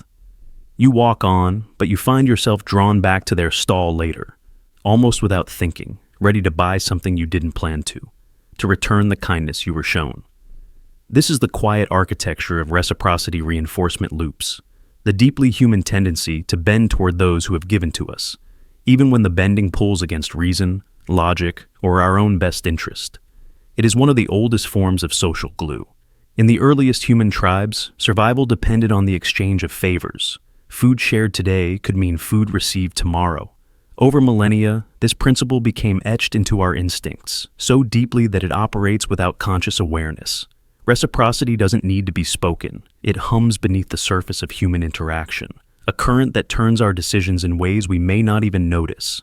Consider the sales tactics that exploit this reflex. A charity sends you a free pen in the mail, and you feel an almost embarrassing compulsion to send a donation, even if you had no prior connection to the cause. A coworker covers your shift unexpectedly, and you later agree to help with a tedious project you'd normally avoid. These loops don't just form from large favors. They can be triggered by the smallest gesture, a simple compliment, a bit of extra attention, a seat saved in a crowded room. Once the loop begins, the mind frames repayment not as a choice, but as a kind of moral obligation. The power of these loops is not in the size of the gift, but in the sense of imbalance they create. We are wired to restore balance, to pay back what is given, to close the gap between ourselves and the giver. This is why manipulative relationships can thrive under the cover of generosity. A controlling partner may start by showering the other with affection, attention, and help, only to later ask for sacrifices that would otherwise seem outrageous. By the time the request comes, the recipient is already caught in the loop, bending under the invisible weight of gratitude. History is heavy with examples. Political leaders have used public generosity, festivals, food distributions, public works, to secure loyalty that outlives the gift itself. Crime syndicates have done the same, funding community events or helping families in need, so that when the time comes to demand protection, silence, or service, the debt feels personal, unshakable. In both cases, the exchange isn't equal, but the loop compels the receiver to act as though it is. Even outside manipulation, these loops can lead us into strange contradictions. You might hire a friend for a job they're less qualified for because they once helped you move apartments. You might vote for a politician whose policies harm you because they personally visited your neighborhood after a storm. You might forgive a serious mistake simply because the person once stood beside you in a difficult moment. In each case, the logic of fairness overrides the logic of outcome. Psychologists note that breaking the loop feels uncomfortable, almost like a violation of social law. Saying no to someone who has given to you triggers guilt and anxiety, even if their request is unreasonable. This is because reciprocity is tied to our sense of belonging. Rejecting it feels like rejecting the bond itself, and so we comply, telling ourselves we are being kind, loyal, or just, when in reality we are following an ancient reflex that predates our conscious reasoning. To see the loop is to begin to reclaim choice. Awareness lets you pause before reacting, to ask whether repayment is truly deserved, or whether it is being leveraged to bend you towards someone else's purpose. This doesn't mean severing the principle of reciprocity. It is a beautiful force when mutual and free of pressure, but it does mean anchoring it in discernment. Some debts are worth carrying because they are bonds of trust and love. Others are chains disguised as handshakes. The skill is in knowing which is which. And in the moments when you feel yourself leaning towards someone simply because they once gave to you, remember, generosity freely given does not demand your surrender. You can honor the gift without sacrificing the truth of your own path. The loop will always be there, whispering balance, urging you toward repayment. But balance is not always the same as justice. Sometimes, the truest repayment is not bending further, but standing steady, holding your ground, and keeping your choice your own. Pattern recognition. Anchors. Imagine standing on the shore, staring out at an ocean you've crossed 100 times. You know exactly where the currents run, where the rocks hide, where the storms tend to rise. a new route exists, uncharted, unfamiliar, perhaps even shorter. But your hands reach for the same ropes, your eyes scan the same stars, because the map you know feels safer than the one you don't. This is the pull of pattern recognition anchors. The tendency to cling to familiar structures, even when novelty would carry us farther. From the brain's perspective, it makes perfect sense. Familiar patterns require less energy to process. Neural pathways, once established, work like worn footpaths through the forest. They offer the quickest route to a decision. Whether it's choosing the same type of partner, following the same daily routine, or solving problems in the same way you always have, these anchors keep you tethered to a predictable map of reality. The moment novelty appears, your mind reflexively asks, "Does this fit something I already know?" If the answer is no, you're likely to drift back toward the anchor. It's not always a bad thing. Pattern recognition is what allows a musician to read sheet music at a glance, a doctor to diagnose illness from subtle cues, a chess master to anticipate an opponent's next move. These anchors stabilize our thinking in a chaotic world, offering familiarity in the face of uncertainty. But they also create blind spots. When anchored too deeply, we stop seeing what doesn't fit our mental templates. The novel becomes invisible, not because it's absent, but because it can't attach itself to anything we've already stored. Consider the explorers of the past who missed entire continents on their maps because their minds were trained to expect familiar coastlines. Or the scientists who overlooked groundbreaking discoveries because the data didn't match established theory. History is littered with moments when the unfamiliar was right in front of us, but the pull of the anchor kept our gaze fixed on what we already recognized. In everyday life, these anchors shape the smallest details. You might return to the same restaurant over and over, bypassing new places that could become favorites. You might hire someone whose resume looks like others you've trusted before, missing out on a candidate who doesn't fit the mold but has untapped brilliance. Even in relationships, you might seek out the same personality types because they feel right, mistaking familiarity for compatibility. The danger is subtle. Familiarity can masquerade as truth. When you've seen a pattern enough times, it begins to feel like the only logical choice, even when it's simply the most practiced. The mind tells you, this has worked before, so it will work again, but leaves unspoken the possibility that something different might work better. Breaking free of pattern recognition anchors requires discomfort. It means steering into waters without a map, listening to voices outside your usual circles, questioning whether the way it's always been done is actually the way it should be done now.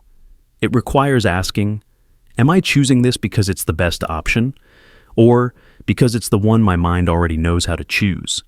The most innovative breakthroughs in history often came from those willing to sever their anchors.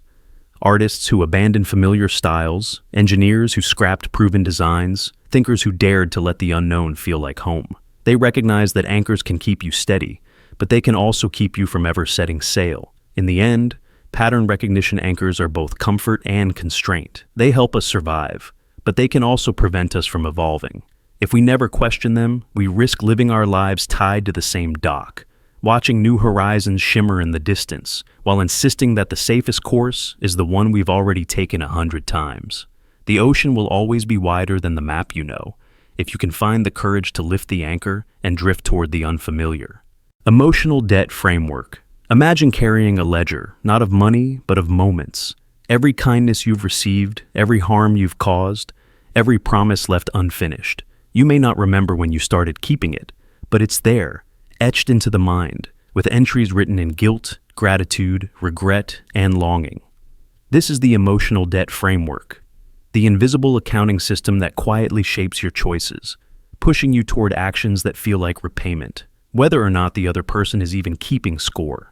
Unlike financial debts, emotional ones are not measured in numbers. They are measured in weight. A friend once stayed up all night to comfort you. Years later, you find yourself agreeing to a favor you don't have time for, because the weight of their kindness is still on your shoulders. A parent sacrificed their own comfort for yours, and decades later, you choose a path you don't love because it feels like a way to repay their years of care. These decisions may look like generosity or loyalty from the outside, but inside, they are transactions, payments toward an emotional balance sheet that only you can see. Sometimes the debt is born from harm, not help. You hurt someone in the past, and the guilt becomes a shadow that follows you. Every interaction with them becomes a quiet attempt at redemption, extra patience, overcompensation, saying yes when you want to say no. You may not realize it, but the debt is dictating the terms of your behavior. In extreme cases, it extends far beyond the person you wronged, into how you treat others, as if by being universally good, you can erase one specific wound. This framework is powerful because it's self-sustaining. The more you act to repay a perceived debt, the more you confirm to yourself that the debt is real and significant. Even if the other person has long since forgotten, or never saw it as a debt to begin with, you continue the repayment, sometimes for a lifetime. It's why some people stay in toxic friendships or relationships long after they should have left. They feel they still owe something, whether it's loyalty, forgiveness, or time. The danger is that emotional debt can distort judgment. You might take on burdens you can't carry, drain resources you need for yourself, or make choices that stunt your own growth, all in the name of paying back something that exists only in your own mind. In this way, emotional debt can feel less like fairness and more like servitude. But the framework also works in reverse. When you believe someone owes you, your choices may bend toward collecting repayment, even subtly. You might withhold kindness until the balance feels right, or push someone toward a decision that benefits you because it feels like you're due. Entire relationships can twist around this silent accounting, two people acting not from present want, but from the gravitational pull of past transactions. The roots of this bias are ancient. In early human communities, reciprocity wasn't just etiquette, it was survival. If someone gave you food, shelter, or protection, you were expected to return the favor. Keeping track of debts kept the group stable, ensured mutual care, and prevented freeloading. The mind still runs on this evolutionary software. But in the modern world, where relationships and obligations are more complex, the system often misfires, keeping debts open long after repayment has been made, or inventing them from thin air. Escaping the grip of emotional debt doesn't mean ignoring gratitude or guilt. It means questioning whether the payment you feel compelled to make is truly necessary, or whether it's simply a story you've carried forward without challenging. Ask yourself, if the other person could see inside my mind, would they want me to keep paying? Would they even recognize this debt at all? Sometimes, the most honest repayment is not an endless chain of sacrifices, but a single sincere acknowledgement. I remember what you did for me. I am grateful, and I choose now to live freely, not under obligation. Similarly, if you feel someone owes you, it may be worth asking whether holding that debt is serving you, or simply keeping you locked in the past. Because while emotional debts can guide us toward kindness, they can also chain us to choices that are no longer ours. And the freedom to act from present truth, not from the ghosts of unpaid balances, may be the greatest debt we can ever repay to ourselves. Unconscious time discounting. Imagine holding two treasures in your hands. In the left, a small glittering coin you can keep right now. In the right, a chest sealed tight, promised to be yours in a year, its contents worth 10 times the coin. You know, logically, which is the better deal. You can even say the words out loud, wait, and you'll have more. And yet, something tugs you toward the smaller reward.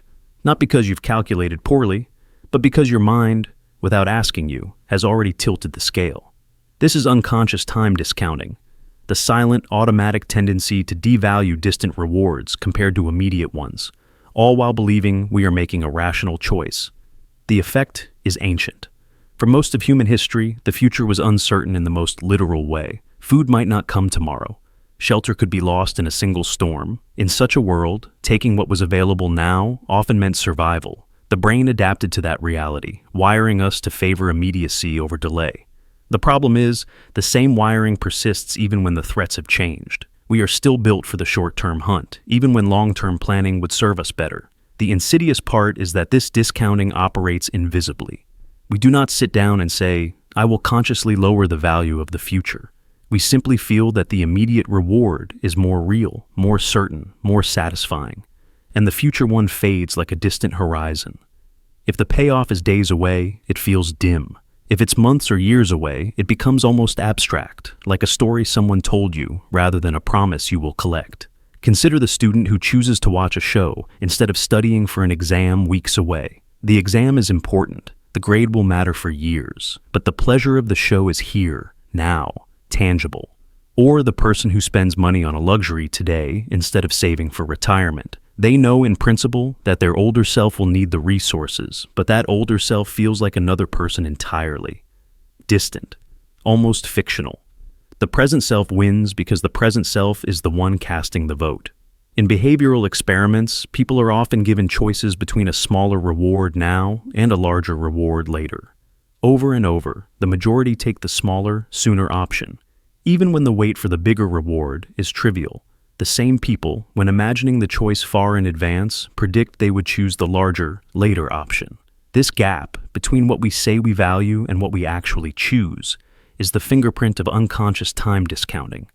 The danger is not just in missed opportunities, but in how consistently this bias shapes our lives. It's in the diet abandoned after a week because results are slow. It's in relationships neglected because appreciation feels less urgent than the lure of momentary distraction. It's in the creative project that could have blossomed over years, abandoned for something that gives a quicker rush of validation. Over time, these micro-decisions carve a path where the future is always sacrificed to the present. And yet, the future always arrives. Except by the time it does, it has become the present, and we treat it with the same impatience. We are forever living in the moment and forever underestimating the cost. The only way to resist this pull is to bring the distant reward into sharper focus, to make it feel as real as the instant gratification in front of you. This can be done in small, deliberate acts, visualizing in detail the moment you will claim the long-term reward, linking your daily actions to that future outcome, even treating your future self as someone you have a duty to protect. Studies show that when people see digitally aged photos of themselves, they make more prudent financial decisions. The face of their future self turns an abstract idea into a living person. But even with awareness, the bias does not vanish. You will still feel the temptation to take the coin in your left hand, even knowing the chest in your right holds more. The work, then, is not to eliminate the pull of immediacy. It is to notice it, name it, and choose against it often enough that your future self is not left wondering why you kept selling them short. Because the truth is, unconscious time discounting is not just about impatience, it's about trust. Do you trust the world enough to wait? Do you trust yourself enough to invest in a version of you that you cannot yet touch? If you do, you can begin to tip the scales back toward the treasure that takes time and build a life that is not just full in the moment, but rich in the years still to come. Myth of absolute autonomy. Imagine standing at the top of a hill, looking down at a winding river. You see a small boat drifting, changing direction with each subtle curve of the water. If you didn't know better, you might think the boat was choosing its path. You might believe its turns were deliberate, each bend a matter of free will. But the truth is simpler and more unsettling. The current was charted long before the boat ever touched the water. This is the myth of absolute autonomy, the belief that our choices are wholly our own, untouched by anything beyond the self, when in reality, they rest on foundations we rarely notice, let alone question. From the moment you take your first breath, you are already inside a frame. Language, customs, family beliefs, and cultural myths all begin carving invisible grooves into your mind. You learn how to greet, how to eat, how to interpret a frown or a smile. These are not conscious agreements. They are absorbed through repetition, through the need to belong, through the quiet authority of those who came before you. Before you ever make your first independent decision, your range of possibilities has been filtered, narrowed, and weighted by the values, fears, and assumptions of your environment. Think of how you decide what is right or wrong, beautiful or ugly, important or irrelevant. These standards feel natural, as if you arrived at them through pure reasoning, but much of what you believe is simply what was handed to you in the form of culture. The music that sounds normal to your ears, the foods that feel comforting, the careers that seem respectable. Even the way you picture success or failure comes preloaded from stories told by parents, teachers, and media. Like a computer with an operating system installed, before you even knew it could be changed, your mind runs programs you never consciously chose. Upbringing shapes not only what we want, but what we think is possible. A child raised in a family of entrepreneurs may see starting a business as natural. One raised in a family of wage earners may never consider it at all. A person from a war-torn region might see safety as the highest form of success, while someone from a stable society may chase risk for the thrill of it. These are not just preferences, they are the architecture of thought, built from bricks you didn't lay. Culture works on a broader scale, setting the invisible borders of the mental map. It decides which questions are worth asking, which dreams are realistic, which rebellions are tolerable. Even when we believe we are rejecting our upbringing, we often do so in ways still defined by it, like a rebellious child still shaped by the very rules they fight against.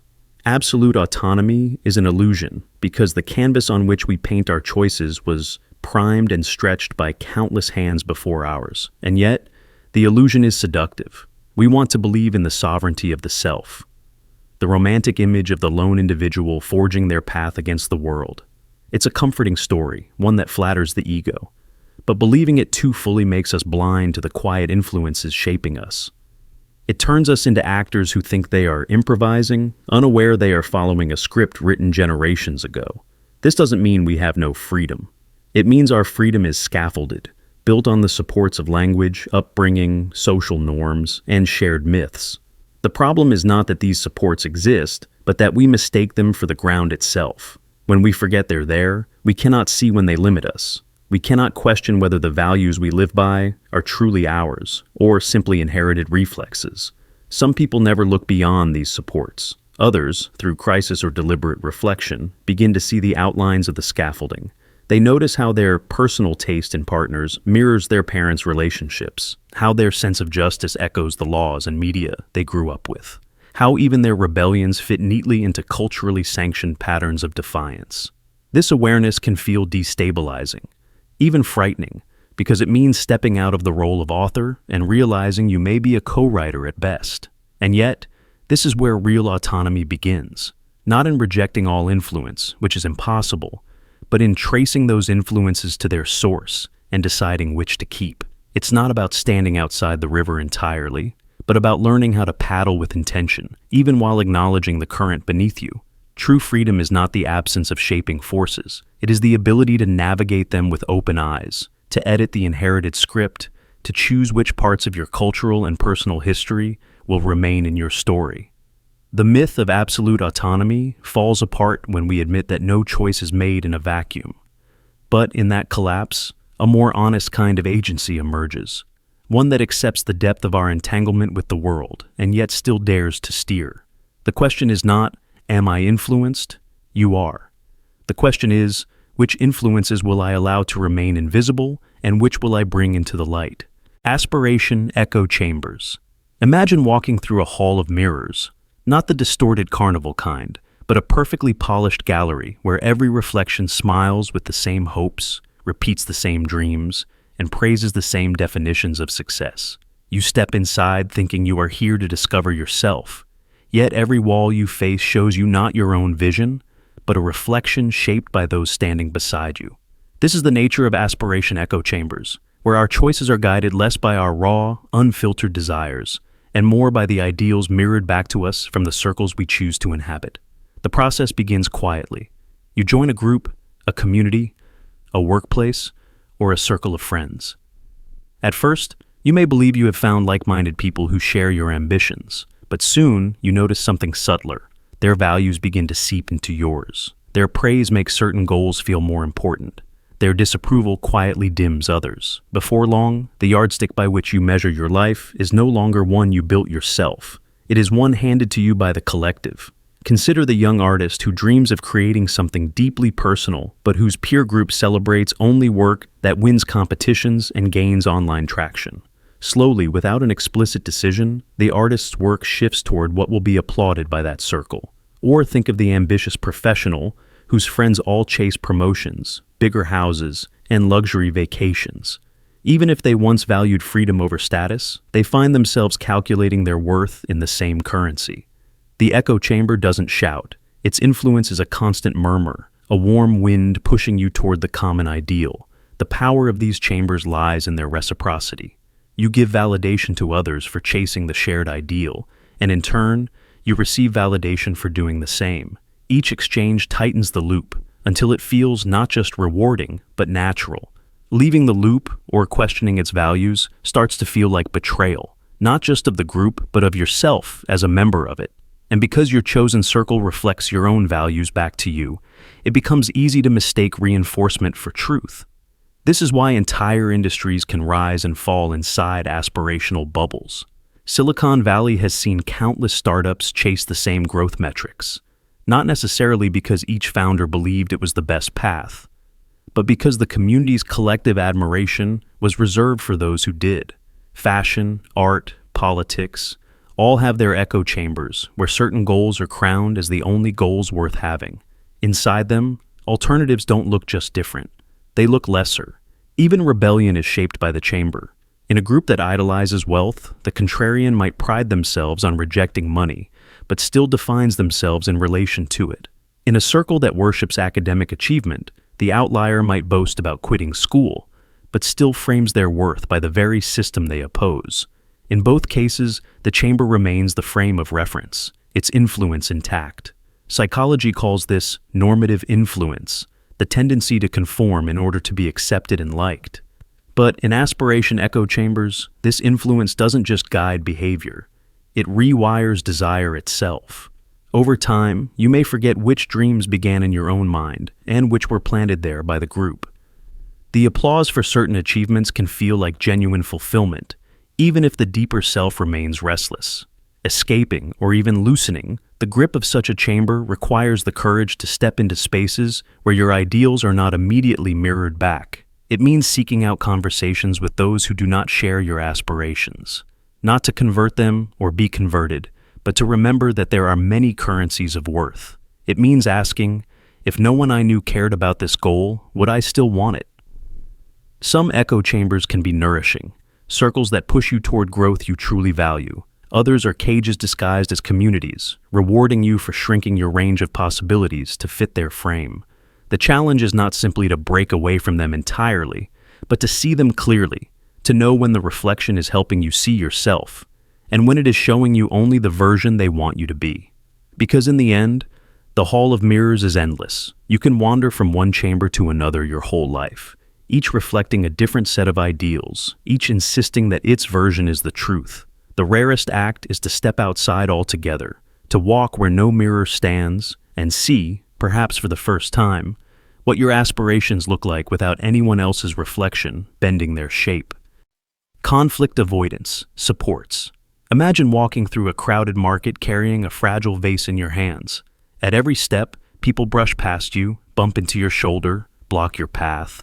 You could speak up, clear the way, protect what you're holding, but instead, you keep weaving silently through the gaps, absorbing each jostle. You tell yourself it's not worth the trouble, that speaking up would only cause more disruption. Over time, you adjust your steps so instinctively that you forget there was ever another way to move.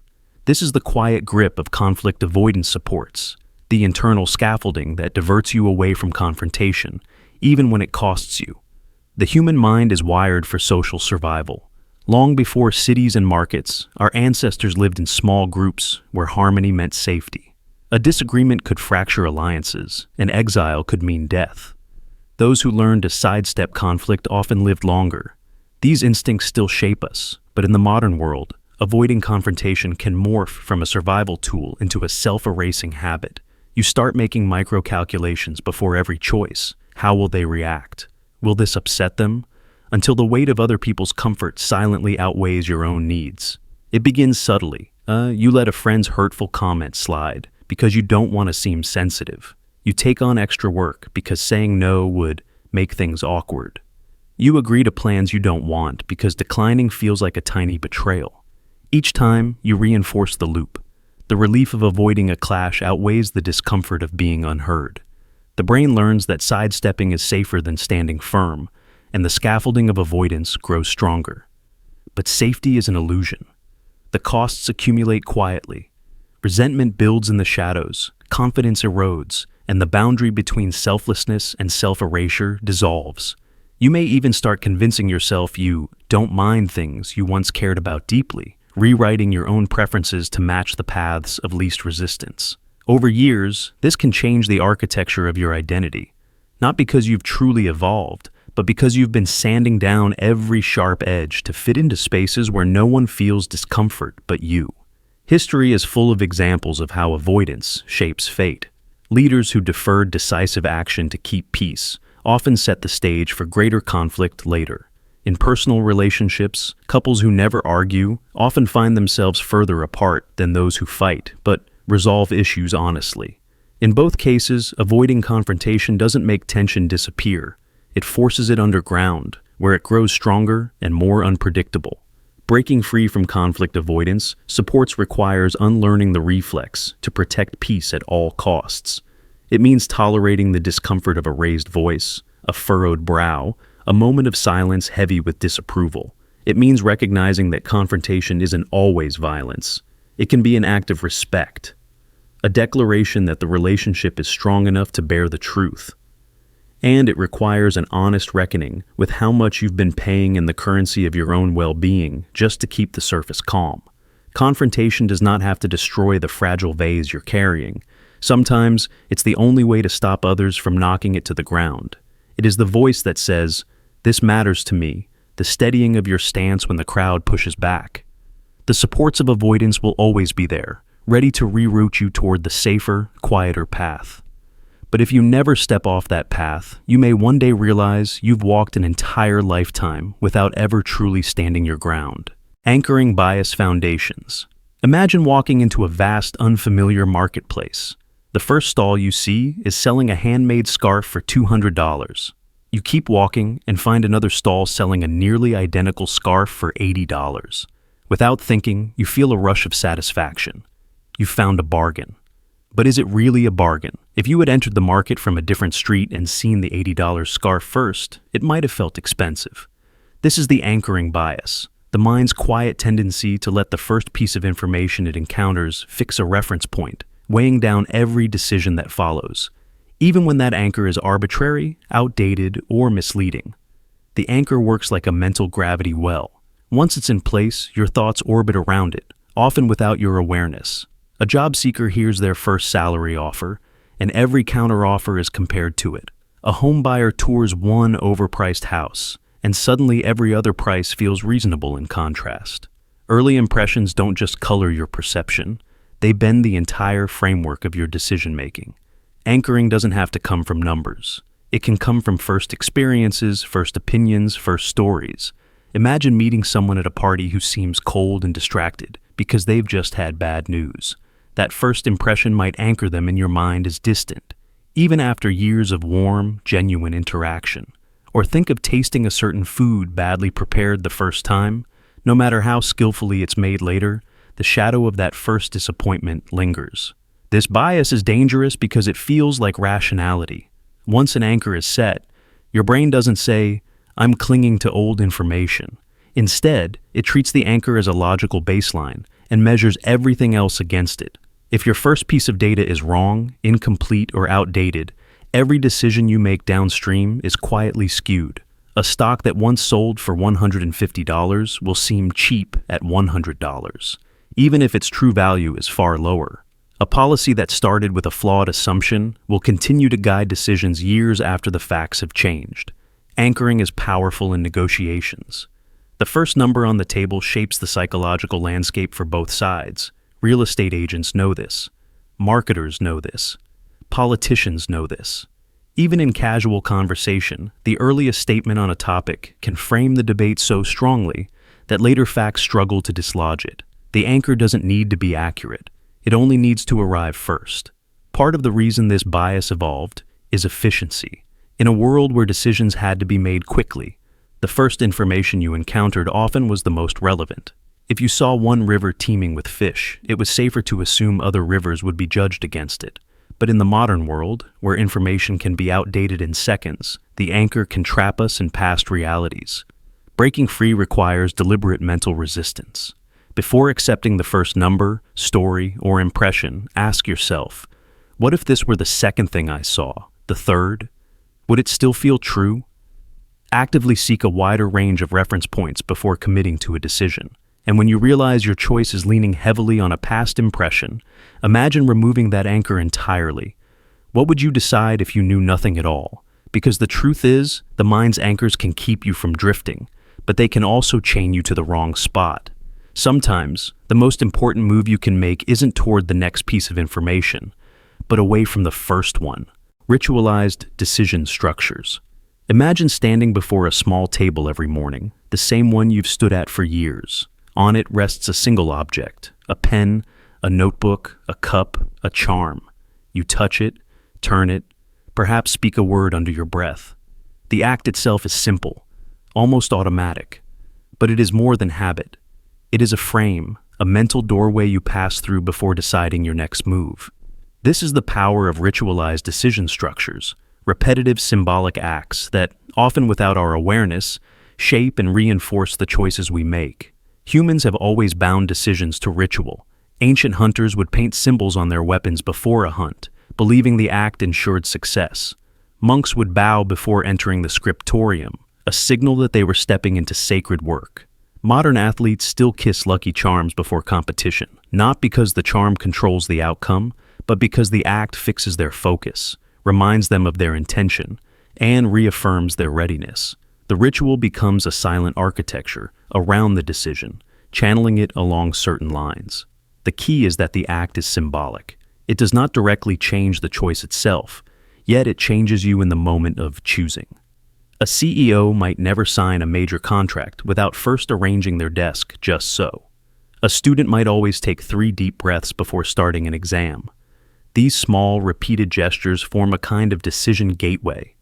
Passing through them subtly aligns your mind with the same priorities, fears, or commitments that guided you before. Over time, the ritual and the choice fuse. Without the ritual, the choice feels incomplete, even risky.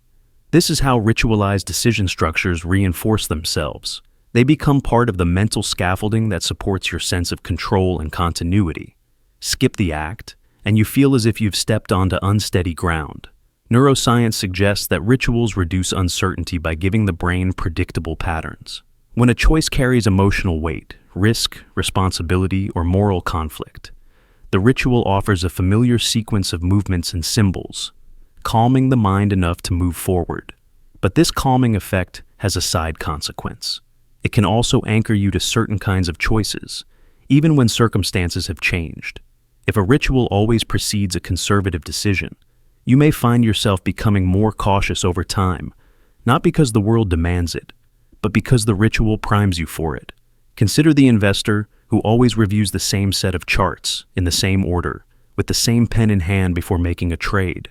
The ritual doesn't just prepare them to decide, it preserves a certain worldview, a certain set of assumptions about risk and reward. Or the activist who begins every planning session by lighting a candle for a specific cause. The candle is symbolic, but it reinforces a specific framing of the work, one that influences the kinds of strategies they choose. This power can be used with intention. Rituals can anchor you to values you want to maintain: integrity, patience, courage. They can slow down impulsive decisions or focus your attention on the long term. But when left unexamined, they can also trap you. You may keep making the same kinds of choices not because they are best, but because they are bound to the symbolic acts that have come to feel necessary. Breaking free, or reshaping the structure, means first noticing it. Ask yourself, what acts do I repeat before big decisions? Do I prepare in a certain physical space? Do I wear the same clothing, use the same tools, or arrange my environment in a familiar way? And more importantly, does this ritual guide me toward the kind of choice I would make consciously, or does it quietly pull me toward the kind of choice I've always made? The truth is, we rarely choose in a vacuum. Our decisions are framed not only by logic and information, but by the invisible gateways we've built around them. Ritualized decision structures are those gateways, and like all gates, they can either guard a prison or open to a path. The difference is whether you know they're there and whether you step through them with your eyes open. Proxy will delegation. Imagine holding the pen over a page that bears your name at the top. It's your life, your choice, your signature that belongs on the line. And yet, instead of writing, you slide the pen across the table to someone else. They don't take it by force. You hand it to them. Maybe because you trust them. Maybe because you are tired. Maybe because you've convinced yourself they know better. This is proxy will delegation, the quiet surrender of decision-making to another mind, until the line between your will and theirs becomes too blurred to trace. Sometimes it happens out of love. You let a partner choose the restaurant, the city you live in, the job you take, because you want them to be happy. Sometimes it happens out of admiration. You believe someone's experience or intelligence makes their judgment superior to your own. And sometimes it's pure exhaustion. Life feels like an endless series of crossroads, and handing the map to someone else offers a kind of relief. You convince yourself that avoiding the weight of choice is a form of peace, when in reality, it is simply outsourcing your agency. History is littered with the results of proxy will. Soldiers have marched into wars they did not believe in because their leaders commanded it. Citizens have accepted laws they would never have written because the government promised it was for the greater good. Families have followed customs for generations without questioning their origin because that's just how it's done. In each case, the decision didn't vanish. It was simply made elsewhere, on someone else's terms. The seduction of proxy will lies in its convenience. Every choice requires energy, and each choice carries the burden of being wrong. By delegating decisions, you can avoid blame when things go badly. It wasn't my call, you tell yourself. They told me it was the best option. But this comfort comes at a cost. The more often you surrender your will, the weaker it becomes. Like a muscle left unused, decision-making atrophies. Soon, you're not just letting others choose for you, you're unable to choose for yourself at all. Manipulation thrives in this environment. Those who wish to control you will encourage the habit of delegation. They will present themselves as experts, as protectors, as benevolent guides who only want the best for you. They will overwhelm you with complexity until choice feels impossible, and then offer you the easy answer. The more you rely on them, the more the line between suggestion and command disappears. And by the time you notice, your life may already be running on someone else's blueprint. But not all proxy will is sinister. Sometimes it is strategic. We let a pilot fly the plane, a surgeon operate, an architect design the building. This form of delegation is rooted in practicality. No one can be an expert in everything. The danger emerges when this practical trust mutates into habitual surrender, when you stop evaluating whether the person holding the pen still has your best interests in mind. The tragedy of unchecked proxy will is that the final outcomes, good or bad, still belong to you. It's your name on the contract, your life that unfolds from the choice, even if the choice wasn't yours. You cannot outsource the consequences, only the act of deciding. That means every moment of delegation is also a moment of quiet self-erasure. To reclaim your will, you have to start small. Choose where to eat. Choose which route to take home. Choose what news to believe. In the beginning, these will feel like drops in the ocean. But each is a way of taking the pen back, of reminding yourself that your mind is not just a vessel for other people's convictions. Over time, you may still delegate, but you will do so consciously, with clear boundaries and with the knowledge that you are lending your will, not giving it away. In the end, proxy will delegation is not inherently wrong. It is a tool like any other. It can build trust, save time, and connect us through shared responsibility. But, left unchecked, it becomes the quietest form of control, so quiet that you may never hear it happening. And by the time you realize someone else has been writing your story, you may find entire chapters gone, their words nothing like the ones you would have chosen. Anticipated regret. Pillars. Imagine standing before two doors. One leads to an uncertain opportunity, shimmering faintly with possibility. The other leads back to the safety of the familiar. You hesitate, not because you can't imagine the rewards behind the first door, but because you can imagine, too vividly, the regret you might feel if you open it and fail. This is the power of anticipated regret pillars, silent structures in the mind that hold us back, not out of fear of loss in the present, but out of fear of the future pain we believe we will carry if things go wrong. It's a strange truth about human decision-making. The shadow of a possible mistake often weighs heavier than the light of a possible victory. We tell ourselves we're being rational, weighing pros and cons, but in reality, we are rehearsing imagined disasters. What if I choose the wrong career? What if I invest in the wrong place? What if I tell them how I feel and they turn away? The mind plays out these scenarios in sharp detail, and the fear of living with those what-ifs quietly tips our choice toward inaction. Evolution carved this tendency deep into us. In the wild, avoiding danger had a far greater survival value than chasing reward. One fatal mistake could end a life. One missed opportunity usually did not.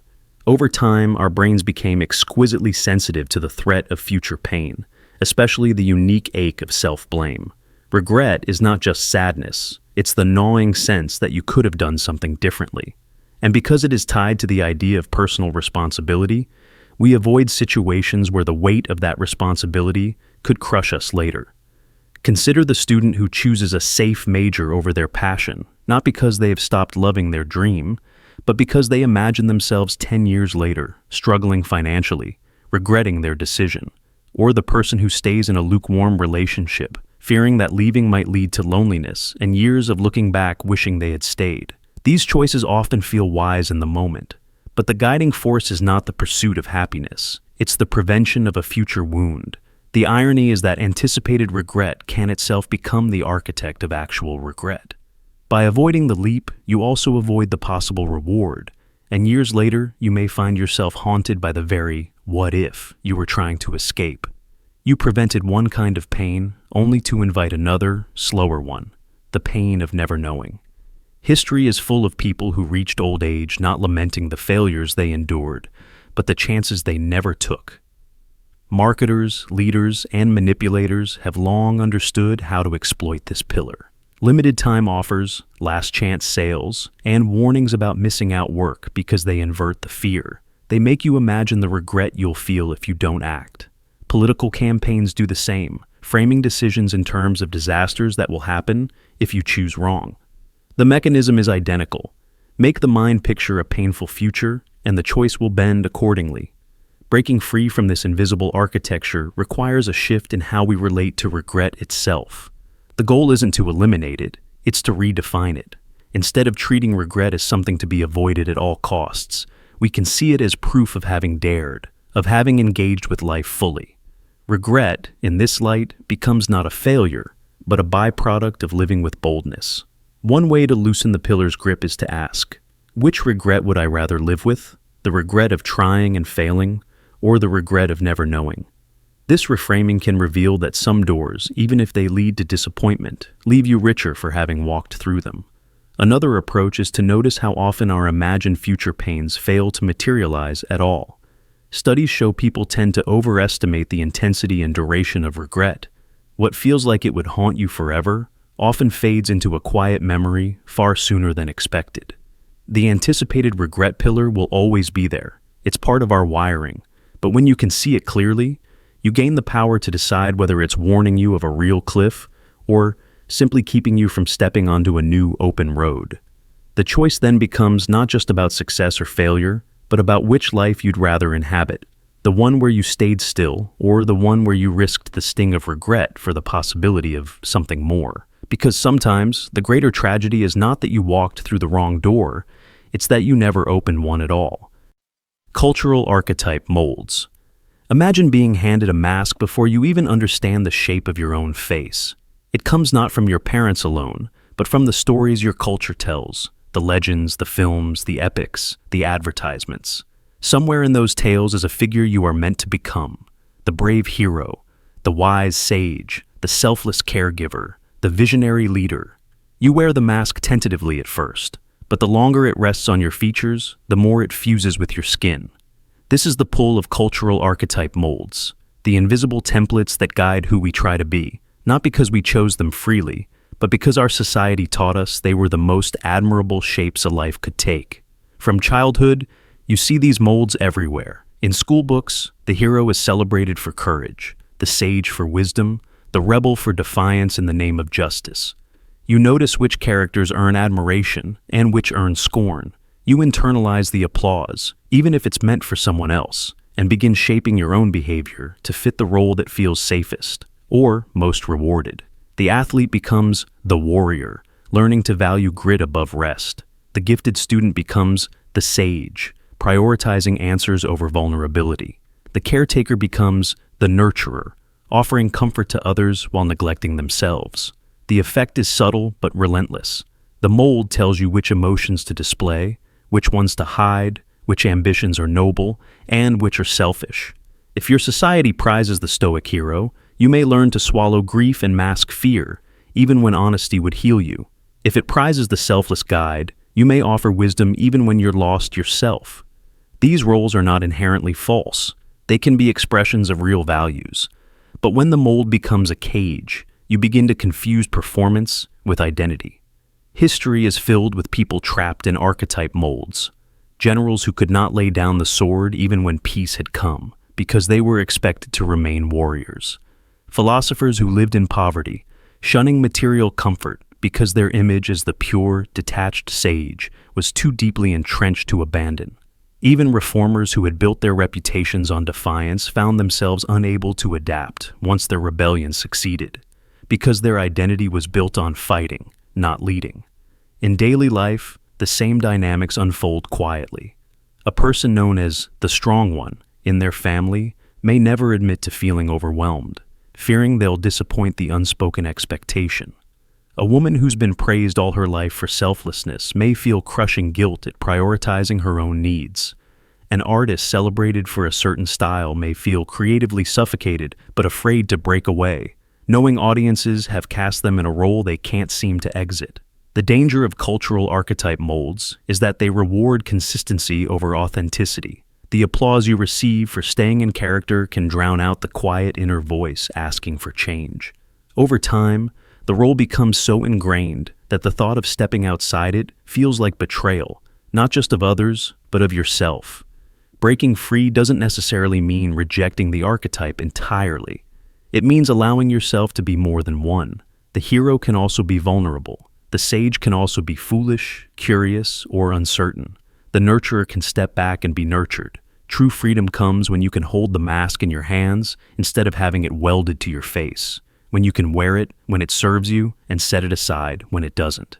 In the end, cultural archetype molds are both guideposts and guardrails. They help us understand what our society values, but they can also limit what we allow ourselves to become. The challenge is not to destroy them, but to live beyond them, to step off the stage when necessary, and discover who you are without the script, without the applause, and without the mask you were handed before you knew you had a choice. Persistence architecture. Imagine a lone path through a forest. The first time you walk it, the ground is uneven, the branches claw at your arms, and every step demands effort. But you return the next day, and the day after, and again after that. Slowly the grass bends beneath your feet, the branches break away, and the path becomes easier to follow. One day you notice you're no longer forcing your way forward. The way is guiding you. This is the persistence architecture of the will, the mind's ability to build its own sustaining structures through repetition until the goal is no longer something you chase, but something you are carried toward. Persistence is often misunderstood as a constant burst of motivation, but in reality, it's an infrastructure problem. Every repeated action lays a brick in a structure that holds your will in place when the storms of distraction, fatigue, or doubt roll in. The first steps are the hardest because they are unsupported. You're building while also walking. But over time, the very act of repetition creates rails, scaffolds, and pathways that make continuation easier than stopping. Think of the musician practicing scales in the quiet hours of the morning. At first, it is pure discipline, every note a deliberate act of willpower. But weeks later, their fingers move without conscious thought. The architecture has been built. The habit carries them forward even on days they don't feel like playing. Or the runner who struggles through their first mile, lungs burning, legs aching. Weeks later, they no longer negotiate with themselves to put on their shoes. The decision has already been made by the framework of routine they've constructed. The beauty and danger of this architecture is that it is neutral. It will sustain whatever you build into it.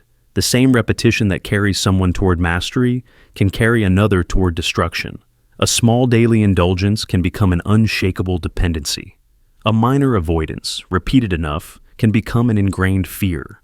The structure doesn't ask whether the goal is worthy. It only knows how to support movement toward it. Persistence architecture explains why some people seem unstoppable. They are not constantly inspired.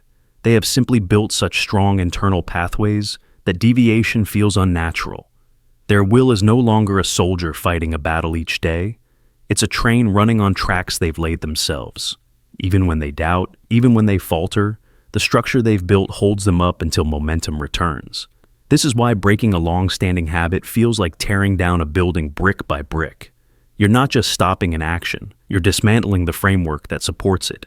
And until a new structure is built in its place, the will is left exposed, vulnerable to collapse. That's why people often relapse into old habits. The old architecture is still standing, waiting for the first sign of weakness to pull them back inside.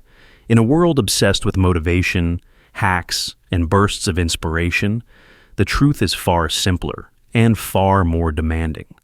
The will doesn't need to feel strong every day if it can build structures that carry it during its weakest days. Each repetition is a nail driven into a beam, a joint fastened, a wall reinforced. Over time, the building stands on its own, sheltering the goal until it is reached. And when the moment of achievement finally comes, it's almost anticlimactic. Not because it isn't important, but because the structure has been guiding you there for so long that arrival feels inevitable. You may even look back and realize that the real reward wasn't the goal itself, but the architecture you built along the way, the quiet proof that the will, given time and patience, can create something strong enough to outlast doubt. Because in the end, persistence is not about how hard you can push in a single moment. It's about how well you can build the structures that will keep pushing for you long after your strength has faded.